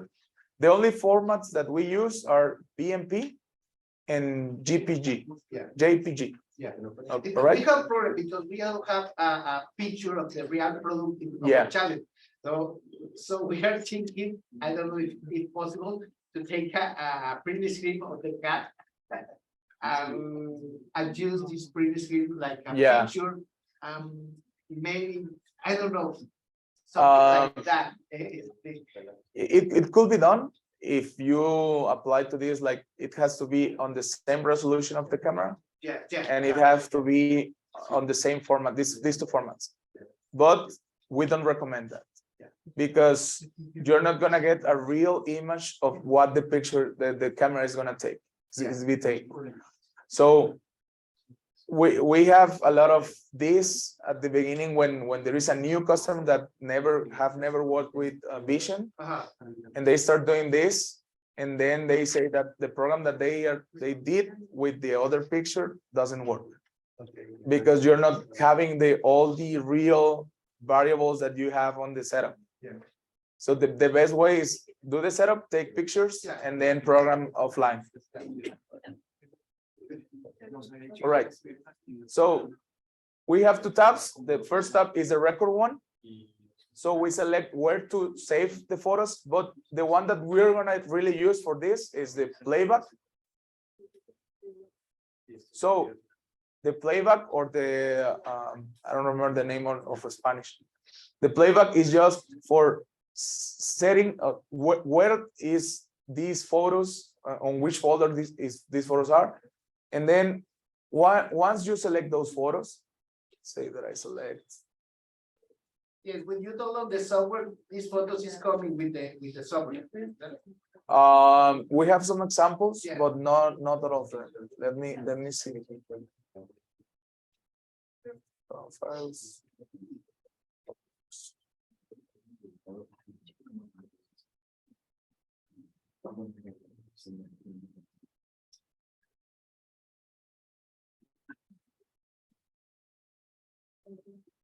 Yes. Inside your sample job.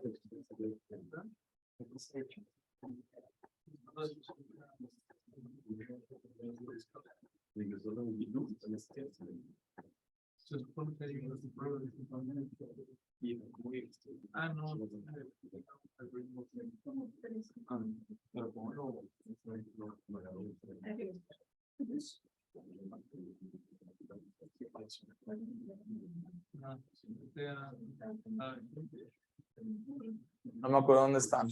We have the direction user public documents. Can you copy that on the chat Yeah. so they can? Yeah.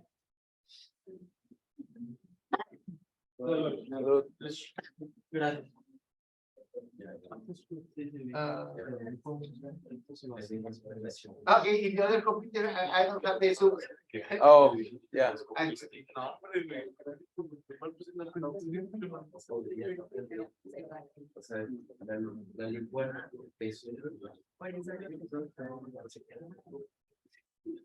Right. I'm gonna use some that I have for the presentation. Okay.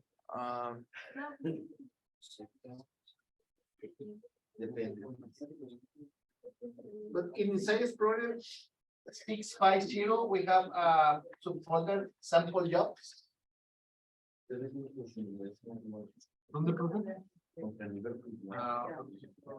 Okay, dice, chicos, user public documents.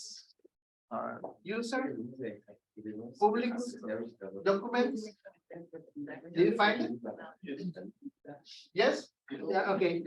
Complex inside Explorer 650.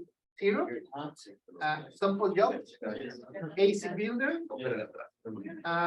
and then we have SpyX Okay, we can choose bottle inspection. Can you copy the direction, share it with us with chat, please? We took. I don't know. Okay, it's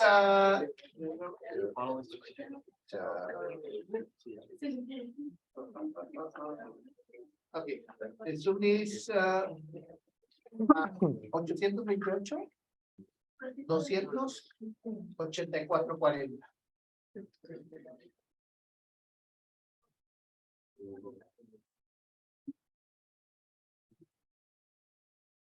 I think it's. Ah, que vino por default, ¿verdad?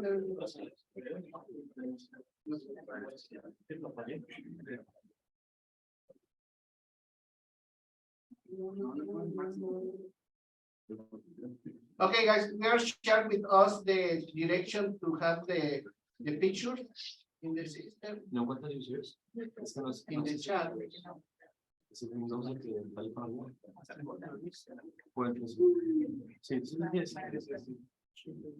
y luego cada de tuyo, no se puede. Sí, ajá.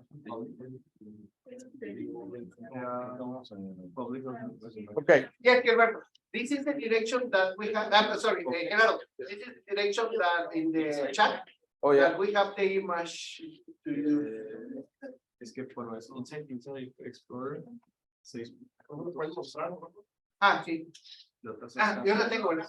Perdón, ya tengo que controlar.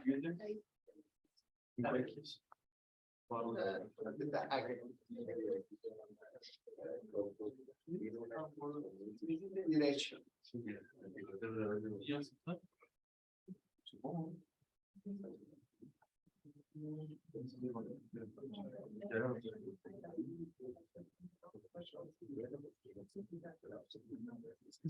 Thing is the cloud is coming with the sun.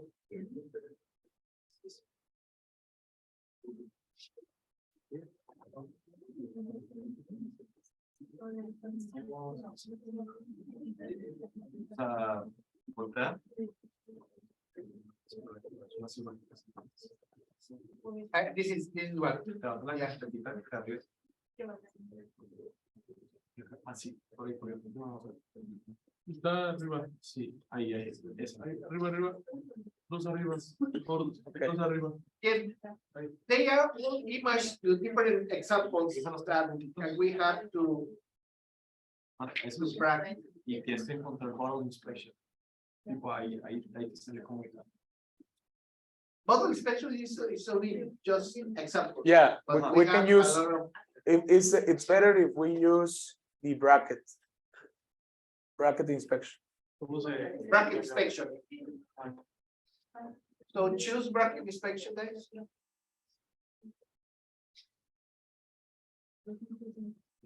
In the folder is a 5x, right? Yeah. Yeah. Yeah, the 5x. So what do you think it's happening with these? Like, why do I look the picture just on the corner instead of in the entire camera? What do you think is happening there? The resolution. Yeah. The image resolution, it's different than the camera resolution, right? So what we can do with this, if we have this, is we can select the model on the emulation that we're gonna use. So we can go to System, Options, and I guess if you go with the, let's go with this 7600 and 640 by 480, right? We click OK. Don't want to save it. So now when I change the model, all what the emulator does is changing all the tools and all the speed that we have on this camera.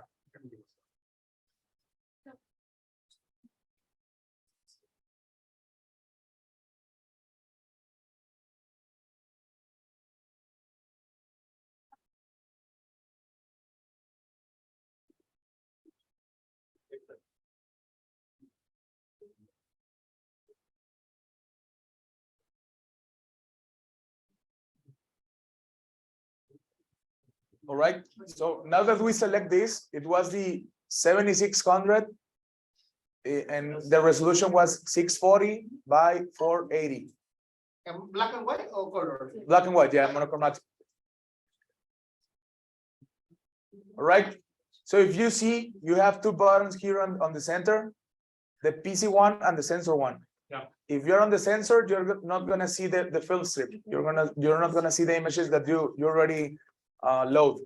But if you go to PC, then you can set the pictures that you have, right? Right.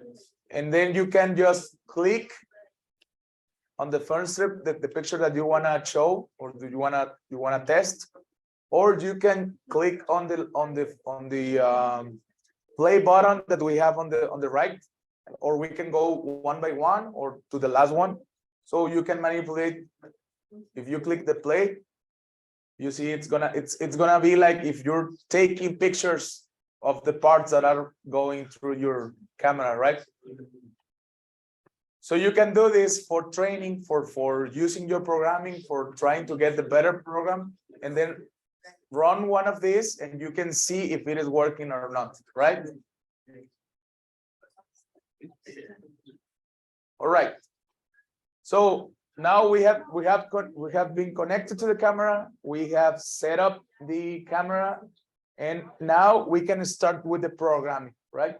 So the first thing that I have to do while I'm programming, even if you have a fixture for the part, if you have a mechanical fixture, I recommend you to use a digital fixture, right? So you can follow or you can find where the piece is, where the part is, right? If we go to locate part.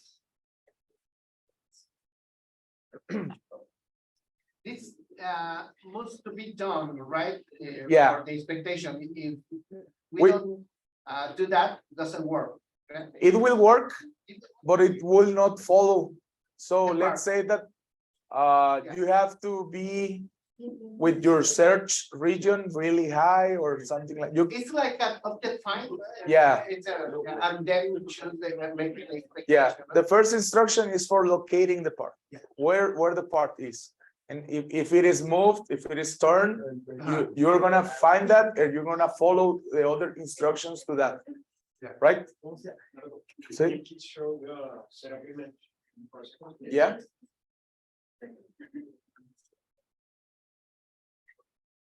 If you see for your emulator, the things that you said there will not do anything, right? This is for when you're taking new pictures, right? So locate part, and then we have several instructions for locating parts. The first one is the pattern, right? So let's use the Padmax redline pattern. If we double click on the function, it's gonna show on the picture. And then you have two regions. The one on pink or purple, it's the model region. So this region will teach what I'm looking for, right? This is for training. The model region is for training. And the green one, the search region, or the big one, is for where am I gonna find or where my part can move through the image. And even that movement, I have to find the part, right? So let's say that I'm gonna use this part on the center, right? The location to you choose pattern. Pattern, pattern, Padmax redline. Pattern. Padmax redline pattern is the first one. Different one. Yeah. All right. So with this type of pattern, you can change the type of region that you want to use. Let's say that I want to use a circle. So just to train a circle, or annulus, or a polygon, right? You can like follow the part that you want to do by adding points, you can just do this.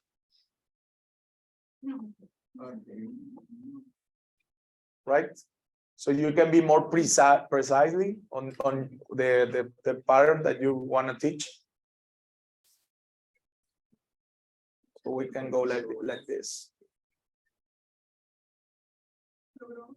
Why this is better than using a whole rectangle here? If you see, if you use a rectangle, you're gonna have this information for the pattern, right? So the background will confuse the pattern.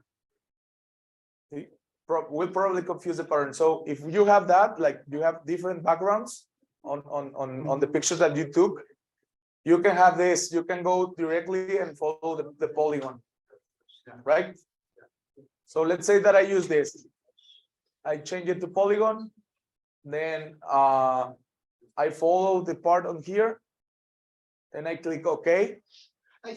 It means actually only take a small part of the only part, or we can choose.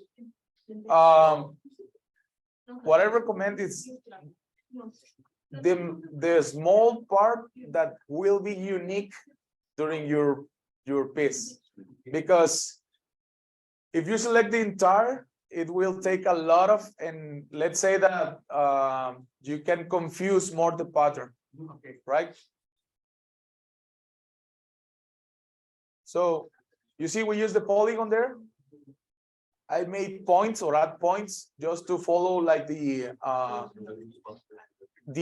corners of the part. Then once you click OK, it will show you what are the edges, or what we train on the pattern. If you see here, you can see the green lights, right? This is what we train. And then you can see the center of mass of that pattern that you train. And it will be shown with these two arrows, right? Yeah. So then I just have to configure the settings for this pattern. And the settings are they are accepting threshold, which is like the percentage of what I'm gonna look. Let's say that I took another picture and I'm gonna accept that this is the same part if it just looks 50% from the one that I trained, right? If it looks like at the 50%. All right, the contrast threshold. What do we mean as a contrast, as a concept? Contrast is the difference between the background and the part, right? And how can we measure that?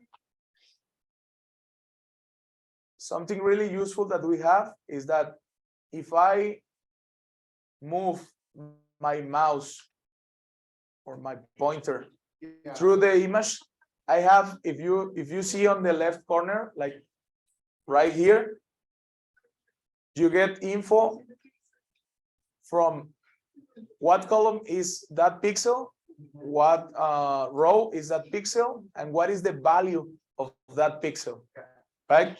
What do I mean with value? Like when you are using a monochromatic model, every pixel that you have on the camera, it's a number.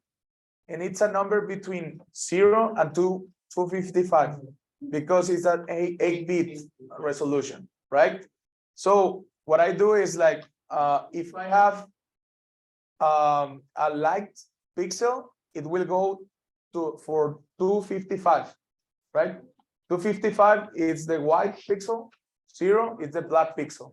So if you see,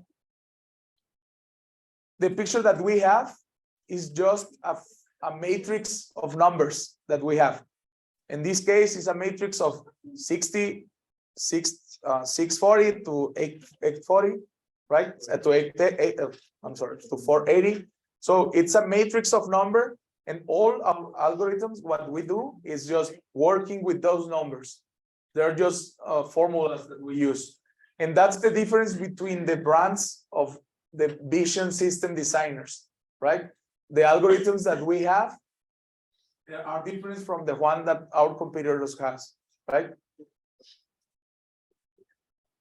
So what we mean with contrast is that if you look at here at the background nearest to the part, I'm looking at values from 10 to 20, right? But then if I go to the part, the values are from 150 to 190, right? So that's the contrast that we have. The background is around 20s. The part is around 180. So we have a 160 contrast between the part, right? And what I said here on the contrast threshold is that contrast from the pattern that I train could change with the other ones that I could know. Let's say that what if I have another part that is a little bit darker? It's gray, but it's darker. The contrast goes like it close, right? So if I select the contrast threshold as 10, I will accept 10% of that change, right? Even if the part is darker or lighter, it will still find the pattern. All right. Then another parameter that I have to set is the rotation. So it works like plus and less the amount of degrees that I select here. So let's say if I go 180, I'm going to select the entire circumference, right? It could spin on any way. If I select the 180, guess we have it.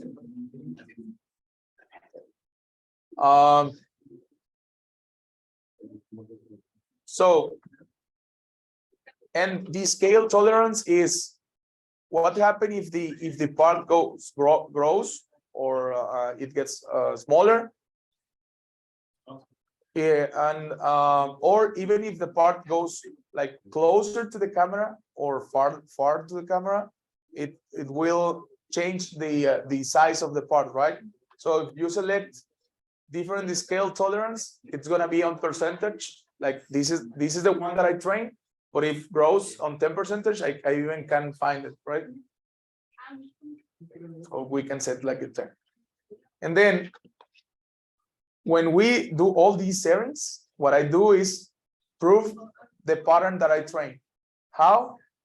I go to the first one, and then if you click, and then just click on the play button. Oh, there you go.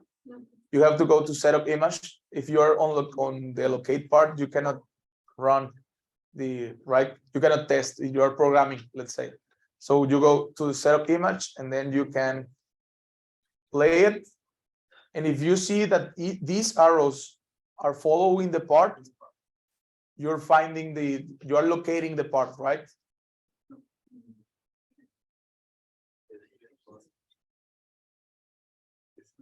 Even if it spins something, you're finding it. And then you can fix all the new tools that you're going to program to this pattern.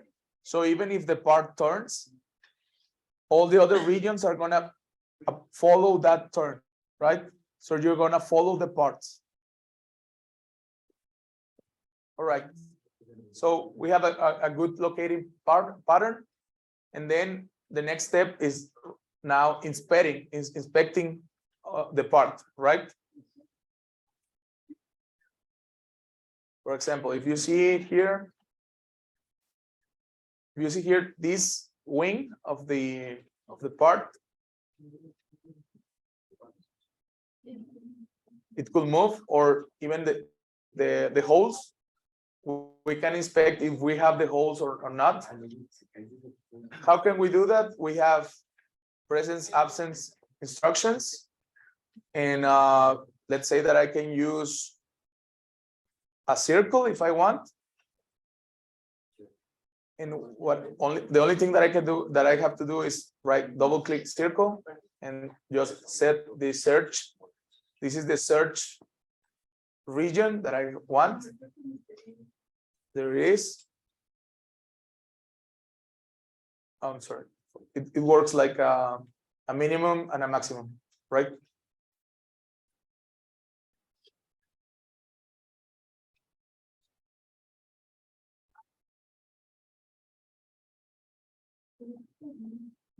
Right? So I'm finding there the circle, and the circle gives me the diameter of the circle, and if it is presence of abscess, right?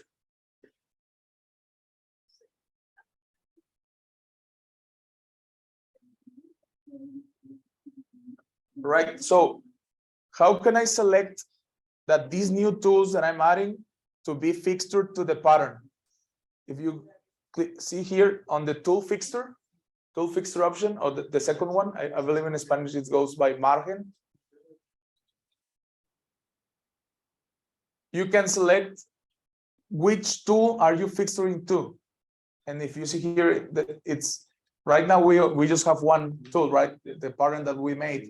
But I can do more than one pattern and use every fixture for the tool that I want to be close to that fixture, right?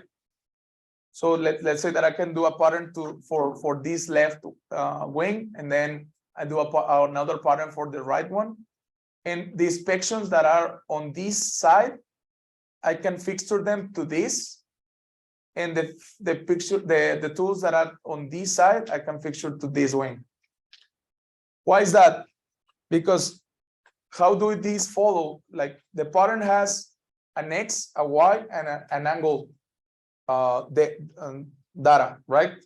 So let's say that my pattern just turned 1 degree.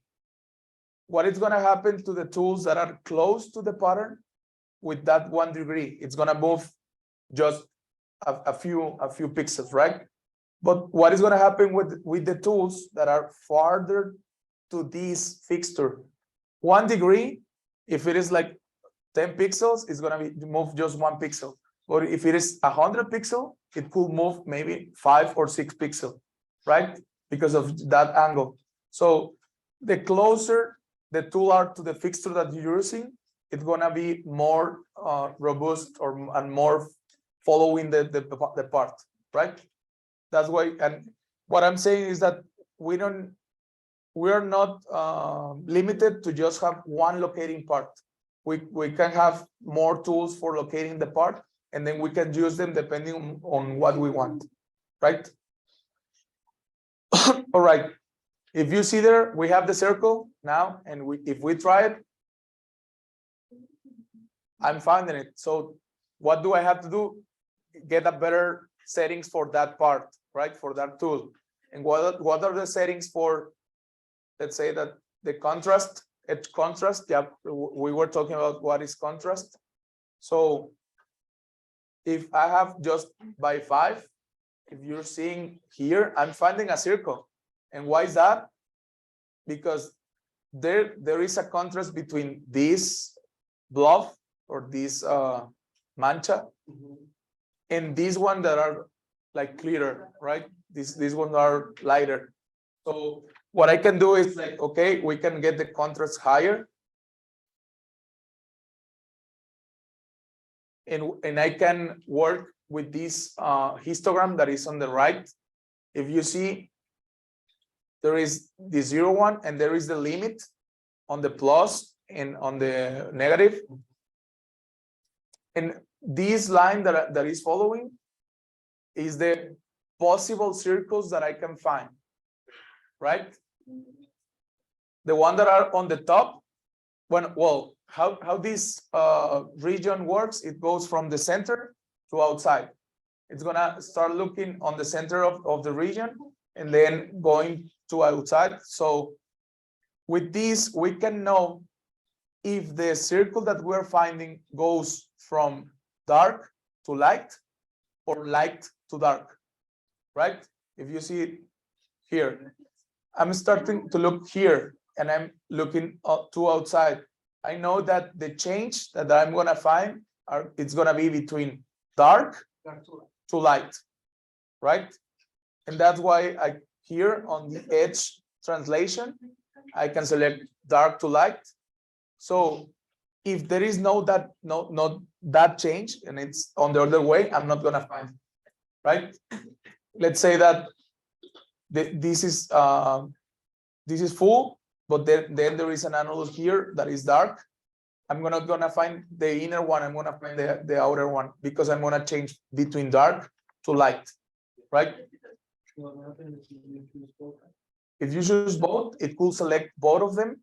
So what could happen is that you're gonna be changing between pictures, which circle is selecting. So the tool is not really strong, right? Because let's say that you wanna find the diameter of the circle. And if you're changing between different circles, the diameter is gonna be changing. So you're not having the actual measurement of the circle that you want, right? All right, and then the width goes like it's constraining circle, it's building circles, but then it found that from one pixel to another one, it has a contrast, a really big contrast, and going from dark to light. But then on the next pixel, the contrast goes not that high. So this line will, if you select more width, or what is the width, is that it had to find after the change, how many pixels with the same change, so I can say that this is a circle. I don't know if I'm explaining myself. Like, I have to really be sure that the changing of the contrast is really there, or is not just like some changing of the same part. And I'm so like this, like when I was. Yes, it's like a limit, the width. If you see there, I'm finding a circle, even if it is not. But why? Because the contrast is really low and the width is really low. I'm just expecting to change from one pixel to another one. But if I select the width with more, so I can make my tool stronger, right? And that this is the width, like I have to see a change of contrast, but with more pixels than just one. Right? So my tool is really strong now. I can now say that I'm finding if there is a hole or not.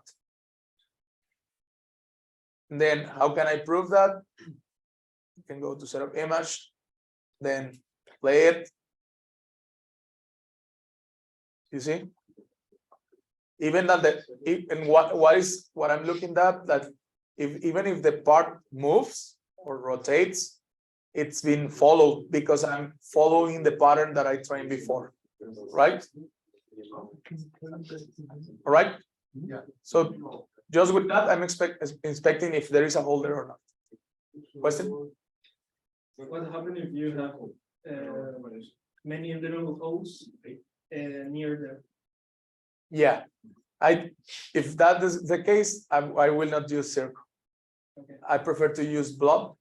I'm gonna show you right now how was that. The blob, well, between the circle and blob, the circle finds really perfect circles, and the blob, it's just like a mancha. It doesn't depend, like it doesn't have to be a uniform geometry part. It could be just like a shadow, and it will find that. And with that tool, you can filter between different areas. So you can say like this is the minimum area that I want to find, and this is the maximum area that I want to find. And then you can filter with that, and then you can select more than one. Like you can find 1, 2, 3, 4, and then with all the information that you have from that, you can select which one is the one that you want. So you have a lot of tools to insert depending on the inspection that you want. All right. So another instruction that we can use just to know, like, let's say that this part in the middle, I want to know if it is like rayada, how do I say that in English? Like it's scratched or not, right? like this, right? Okay. Let's say that this is a bad part and this is a good part. Yeah. So I can do another presence absent tool, and we can work with the contrast or brightness. Let's use the contrast. I select the region that I want to inspect. Okay. Then the contrast, what it does is inside the region, you have some amount of pixels, right? So every pixel has a value, and what it does is it does an average of all the pixels that are inside the region, and it gives you a value of the average of these pixels that we have, right?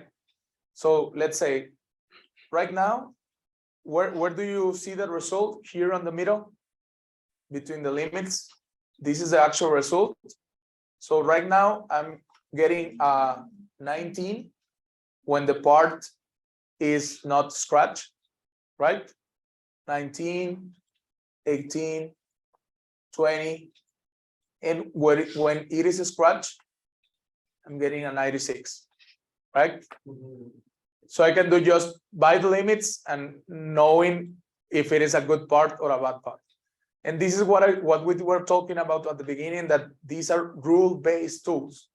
This is that you have to do the rules to understand or to make the system understand if it is a good part or a bad part. The softwares put auto limits. Yeah.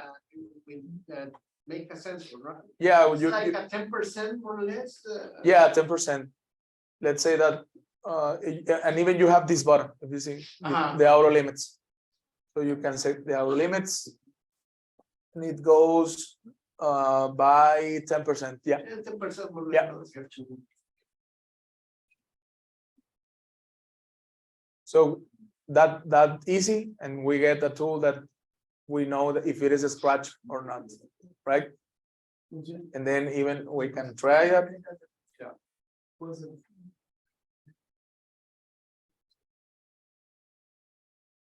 Right now it's finding that It's the very part- friendly because it's, automatically detect Yeah. the change of the features. Yeah. And it's really easy to know that you did a good program because it's really graphic. You see the red, the green, and when it's gone, when it's good and when it's bad, right? When you do this on a spreadsheet, you have to do the graphics by yourself, by manually, or you don't even have it, and you just have the information sent through to the PLC, right? So that's some of the difference between the languages. All right. So these are tools that are presence absence only, but let's say that I want to do a measurement. Let's do a measurement between the left border here and the right border here. So I can go to inspect part, and instead of going, if you see there is groups on the left on the toolbar. The first group is presence absent. The second one is measurement tools. And then let's say that I can use the distance. I can double click on distance. And this is something really easy that EasyBuilder does. It shows you like with the light blue colors that these are some edges and circles that you can select, because the program is knowing that there are some tools that, or there are some borders there, and you can just select the border, select the other border, and it will create you two tools. In this case, it's one tool for finding a line or an edge, another one to find an edge, and then it does a measurement between them, right? But even though it goes just with the basic settings that has any tool. So what I always done after using this, I get the edge tool with better results, same as we do with the circle. If you select the region for that edge, it will show you the settings or the parameter for that tool. So we can do the same, like, hey, in this case, we have an arrow showing us that you see the arrow goes from right to left.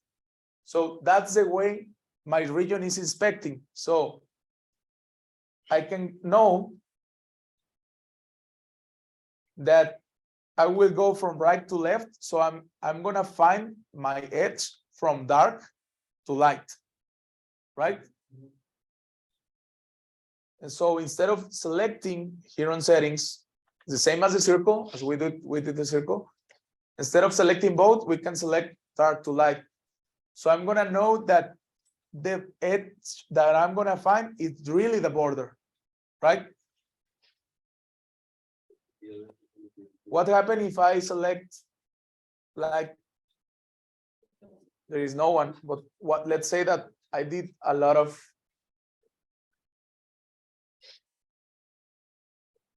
or I get the contrast really low.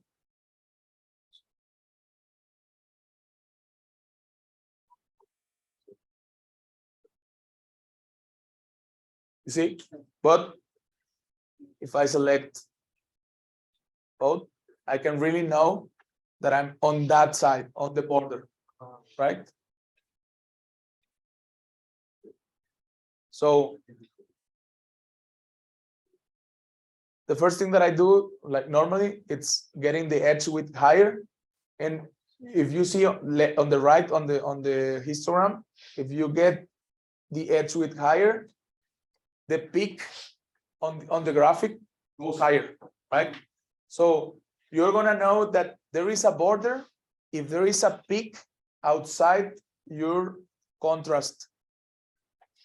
So you can work with that histogram to do it better. Yeah. Right? The distance is measured in the pixels, right? Right. Then, Yeah. Are there any form to make a distance in centimeters or millimeters? Yeah. Yeah. Yeah. There are calibrator guides that we use, and we do that on the setup image. I forgot to mention, sorry. Here on the middle, we have the calibration type, and we can do that even from an edge. So let's say that I know that the distance, let's say, I know that the distance between here and here are 10 centimeters, right? So what I can do is finding that edge, the other edge, it's gonna measure on pixels, and then I select that and tell him, like, let's say this. It's make an equivalence between the centimeters and number Yeah. of pixels. Yeah, but so we have two types of calibration. The one that is with scale and the one which is with grid. So what's the difference between them? The ones with scale, it's gonna be just a linear conversion, right? So I say that these are 100 millimeters and these now are 100 pixels. So I have a linear conversion 1-to-1, right? And with grid, we have a transform of the image. So let's say that my lens has a curve, right? So it has a deformation on the borders of the picture. Yeah. If I use a grid, it will transform the position of where I'm using the tool. So the conversion between pixels to metric units, it will depend on the position of where I'm finding the tool. Yeah. Because it's gonna know that this deformation, like if you have a measurement on the center, it will be, let's say, 1-to-1. But on the corners or on the borders of the picture, maybe this will not be 1-to-1. Yeah. This will be 1-to-1.2 or 1.3. Yeah. And now the tools are gonna know in which position is this and what conversion are they gonna do. And that's using a transformation of Laplace. Yeah. If you use a lens, a grand angular, this has error. Yeah, Yes. Let's see. Yeah. you can probably solve that by getting the camera farther to the part. Okay. Because it's just angles, right? If you have this and you're looking to this is the angle, right? Yeah. But if you're higher, the angle goes less, right? Yeah. For the same vision. Yeah. So you have less deformation Yeah. but on a higher. Okay. Okay. So yeah, we have calibration and we can now do this measurement on metric units, right? On the calibration that we're having. All right. So let's say that I already get these tools strong because dark to light. And I want to do a better region because I know that these are flexible. These, it moves like this, right? They're like wings. So I want to know if they're completely fold or they're open, right? That's why I'm measuring this. So I can get a larger region so I can find even if it is open. Mhm. And then I have to do the same with the other one.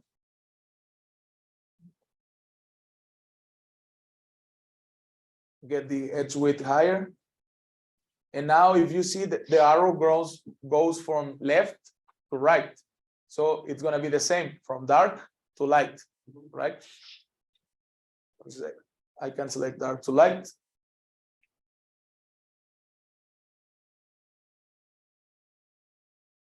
Then if you see, I have the distance here, right? I can see the result.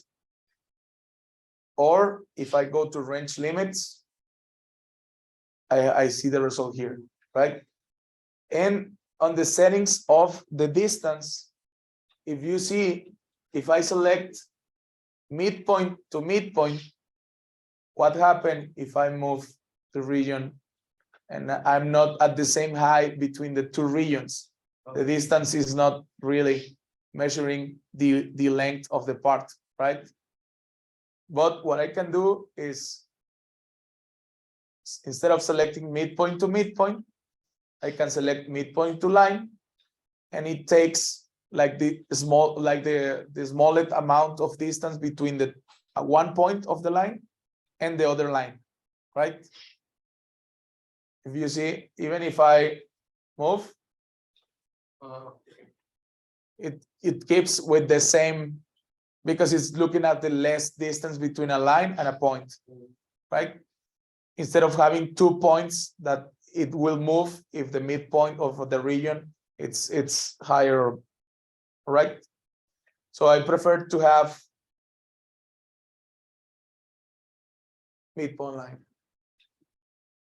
Okay, midpoint to line, and then we can test.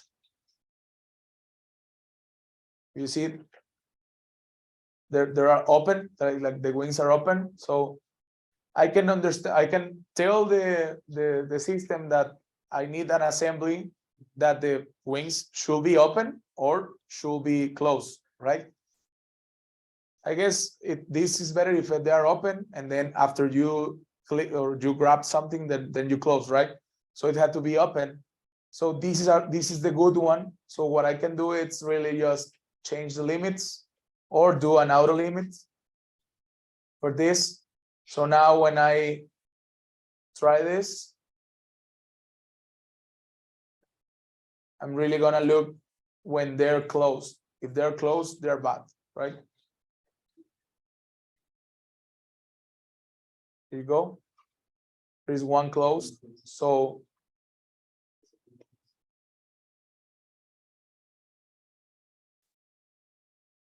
there is 410 and 396, right? So I can say like, hey, if this is bad because one wing is closed, right? And both are open. One wing is closed. And this is where we get this get interesting, and really try to get what is the scope of the customer of your project. What do you want to have, right? Let's say that in this case, even when only one wing is bad, I'm gonna inspect it, but I'm not gonna know what wing is the one that is bad, right? Because I'm just measuring the distance. If I want to know, like, it depends on the scope. What is the scope? I just want to know if they are closed or open. If just one is closed, the part is bad. But if I want to know what wing is the one that is closed, this tool doesn't work for me, right? I have to do another one. Yeah.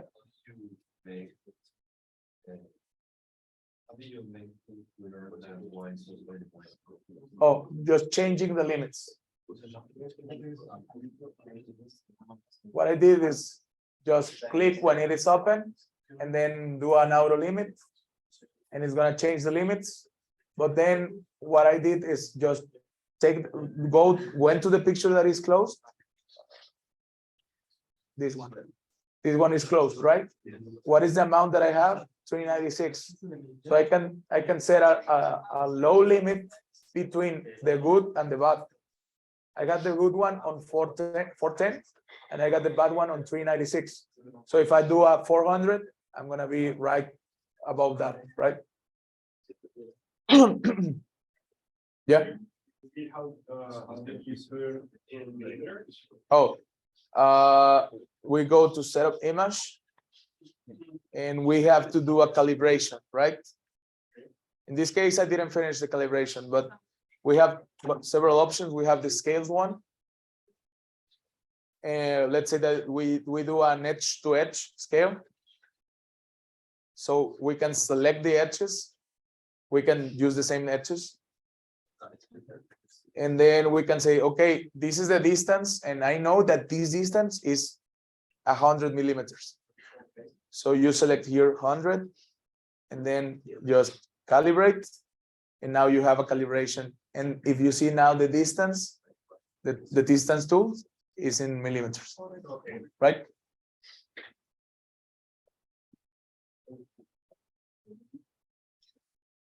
But then I have to do another, I have to change the limits. And again, if you see, right, the other values were on pixels. So now I have to set it again. I can do an auto limit, and then go to the one that is bad there.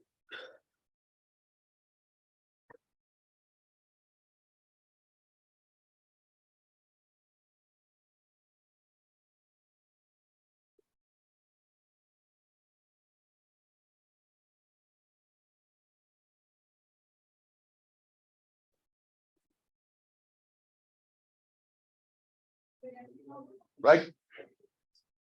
So now I have the answer or the measurement on real units, on metric units. But as we say, that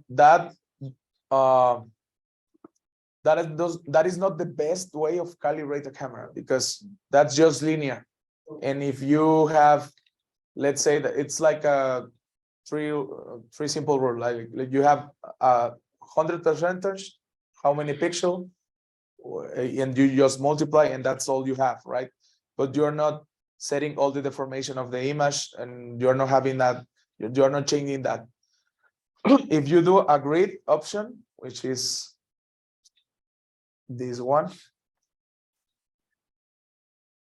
and is using, I don't remember if you see that we have the checkerboard option. It goes like tablero de ajedrez, and we have the dot option, and those goes with the position of the points. So it really does a transform instead of just a linear equation.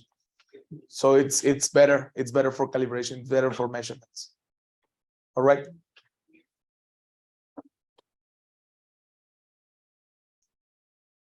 So do we have questions to hear? A lot of them.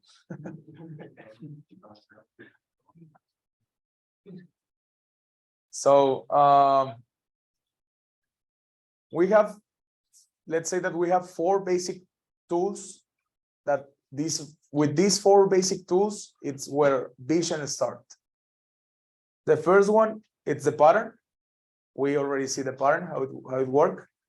The second one is the edge. We already see the edge that we use it with distance. The third one is the histogram.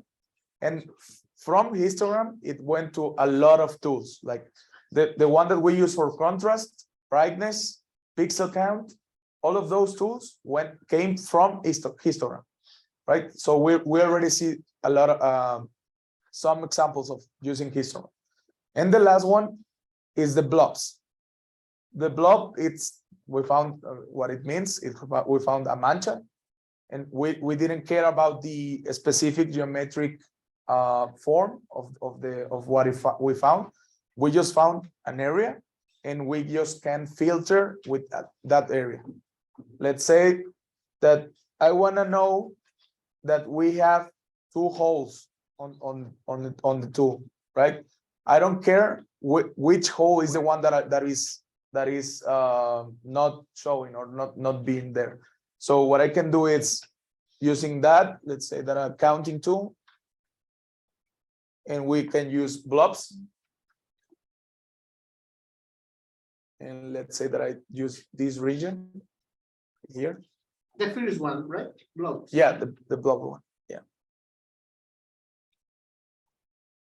So how does histogram or blob works? We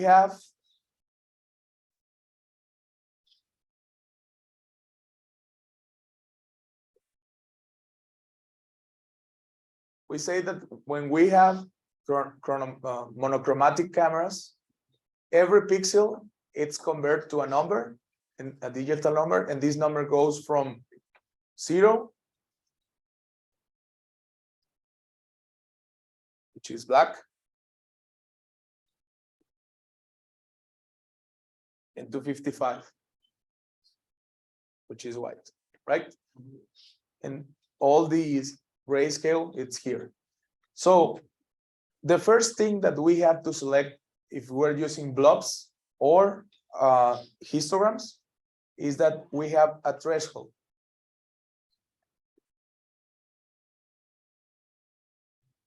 And this threshold, it's gonna divide, or it's gonna binarize all the pixels that I have.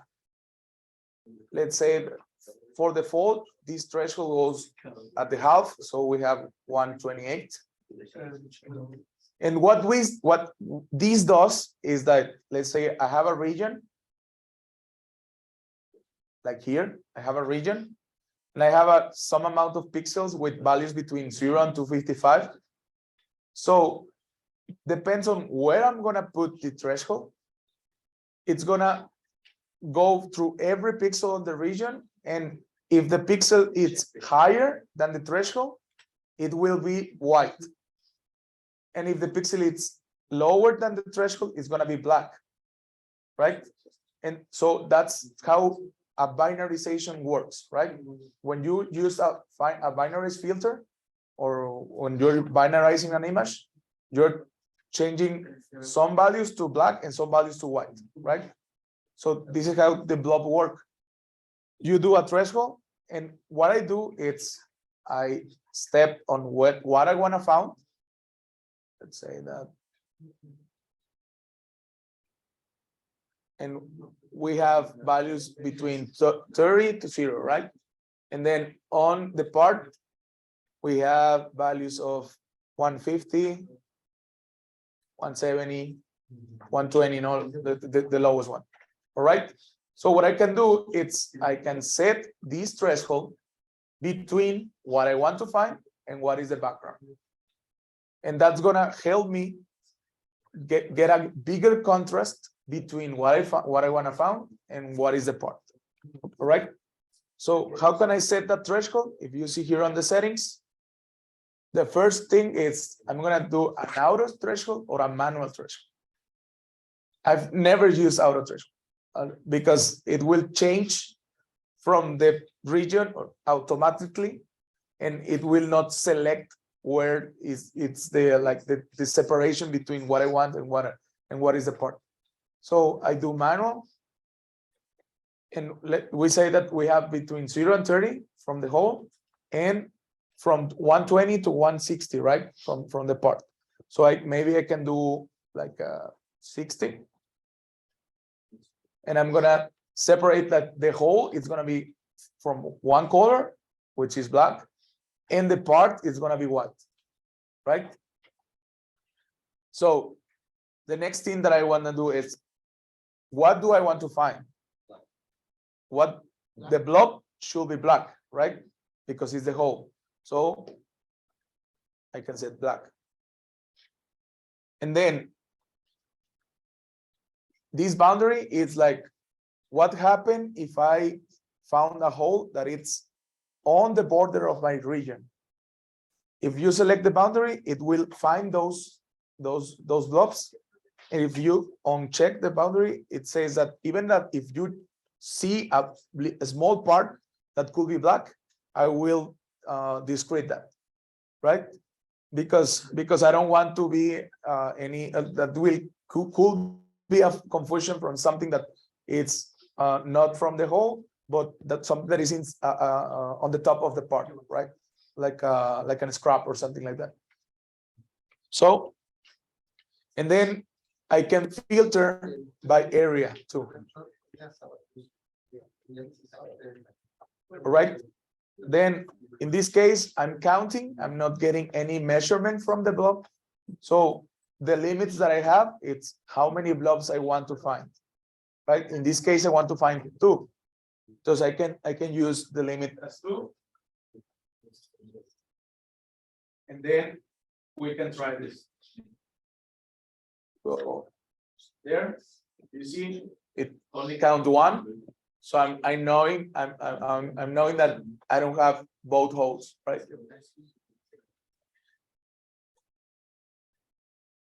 So there is 5. And it is only 1. But remember, this depends on what is the scope that I want. If I want to know which hole is the one that I'm missing, so I have to do another stuff, right? I don't use blob. Maybe I do 2 circles or two blobs, right? And I can know that if I found one or the other one.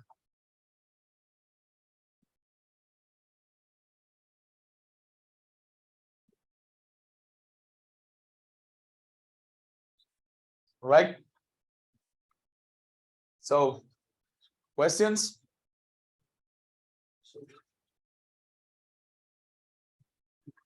Which tool do you think you can use to find if there is soldadura presente or not? Contrast will be one. What if I say that, hey, I don't want to inspect if there is or there is not. I want to know if the robot did the wellness good. Do you think a contrast will find that? No, it's really because at least this application, like the wellness application, is one of the hardest one. I don't know why do you select that one. Actually, with the technology that we mentioned on the beginning with deep learning and neural networks, we're solving this application now. Really easy. But this well, we have robot welding since, I don't know, maybe 10-15 years, and we weren't able to inspect that, like to have a really good well or not. So It's not that common to use machine vision in welding.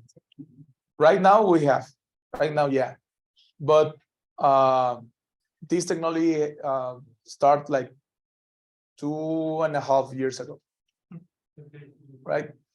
And this problem has been since the beginning of the welding, right? So what we did before, it's we have to short the scope, and I can tell you if there is or there's not, right? Yeah. But if it is good, right now we're inspecting that. Maybe I can show. Well, with what tool We use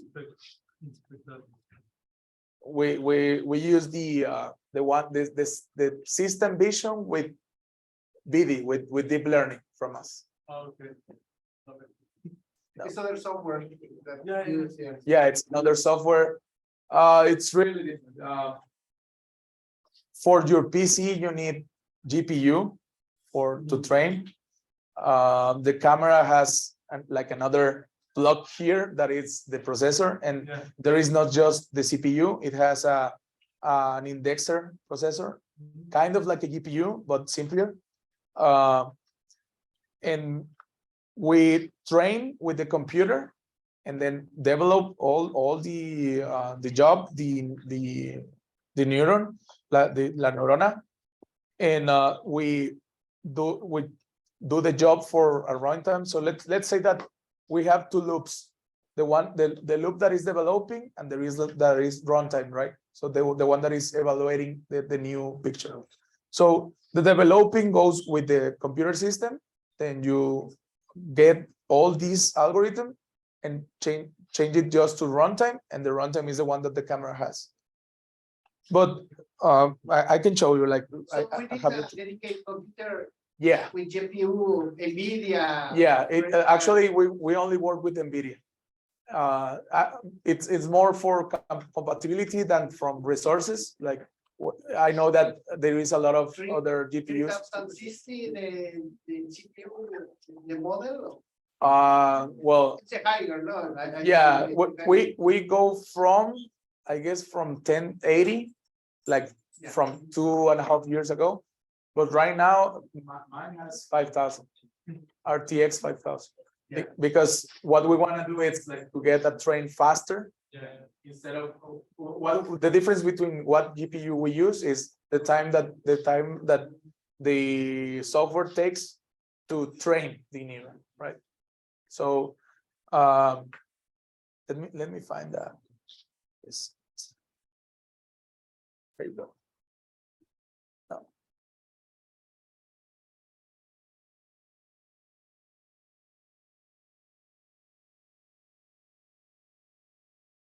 No, what?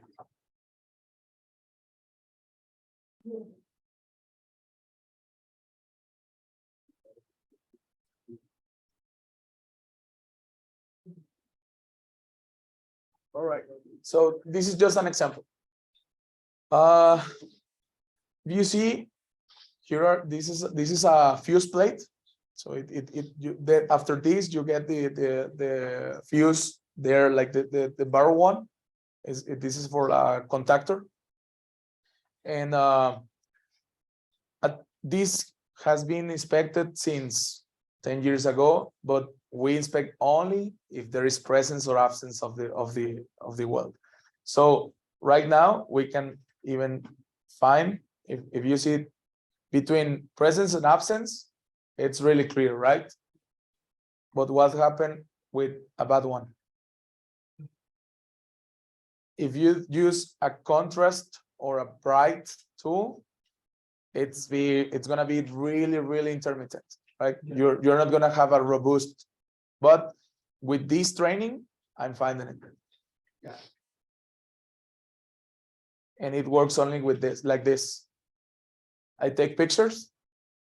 We're saying that these devices go now by base example rules. Yeah, no, I'm sorry. They're base example tools, not rules-based tools, right? So we take pictures and we just tell them, like, hey, these are examples of bad, these are examples of missing, and these are examples of good. And for the show, only with how many of them?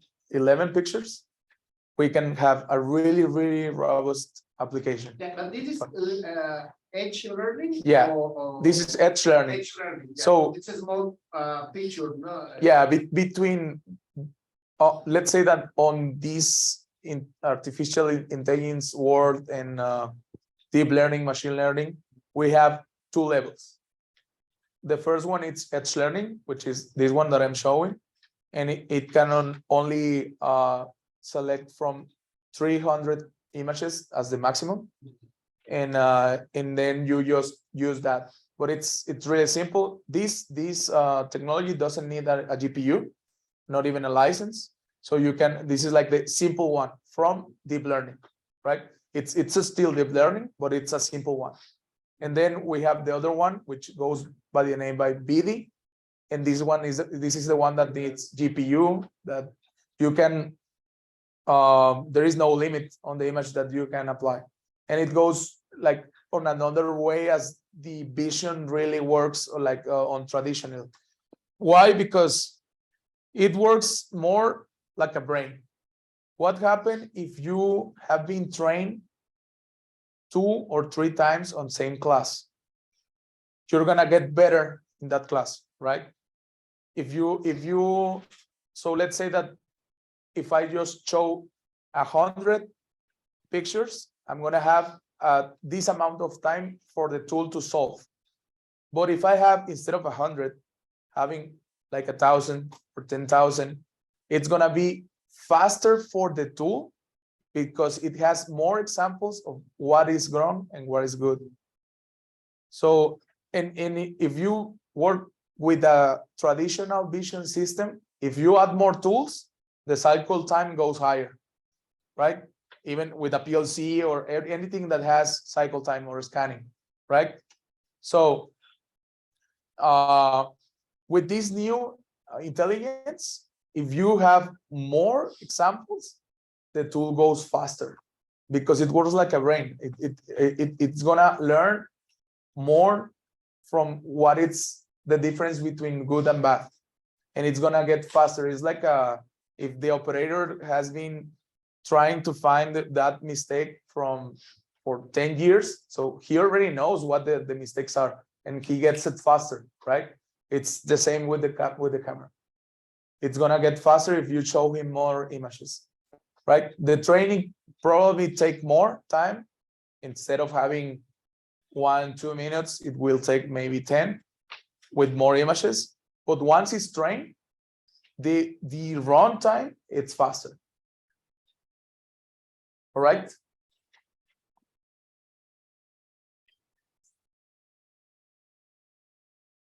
So, is there any question? Doubts? No? Any question, guys? So, this is the course for me. This is what I came to train you. But if you have more questions, or you have more, if you want to know more about Any this, chance to make a practice with the guys interested in the vision in the COGNEX? so this is my email. If you have, oh yeah.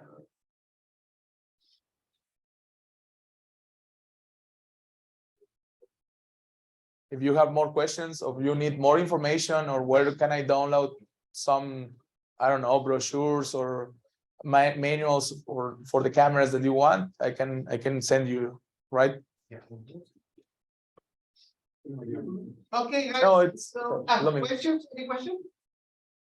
No, Thank you very much, Gustavo, for joining with us to talk about vision system. I think it's really interesting. All you say us, and thank you very much. So, guys, please clap to Gustavo. as Gilberto said, thank you for inviting us. For me personally, it's really good. Since I start giving these classes, is the time that I came to the tech again, because I haven't came a lot. So it's really good to know the installations, to know everything. So I expect to be invited again next course. Thank you. Okay, guys, están en Zoom, muchachos. Con esto terminamos, muchachos, estamos en Zoom. Y los veo la próxima, los veo ratito ustedes, ¿sale? Gracias, chicos. Ya tomé el screenshot de los que están presentes. Gracias. Profe, hasta luego. Okay, guys. Gracias, profe. so- Gracias, profe. Gracias, Hasta luego, profe, muchas hasta luego. gracias. Gracias, profe, hasta luego. I hope you enjoyed the conference. And see you On Thursday. Thursday. Thursday. Okay? Okay, guys, thank you very much. Ale. Let me-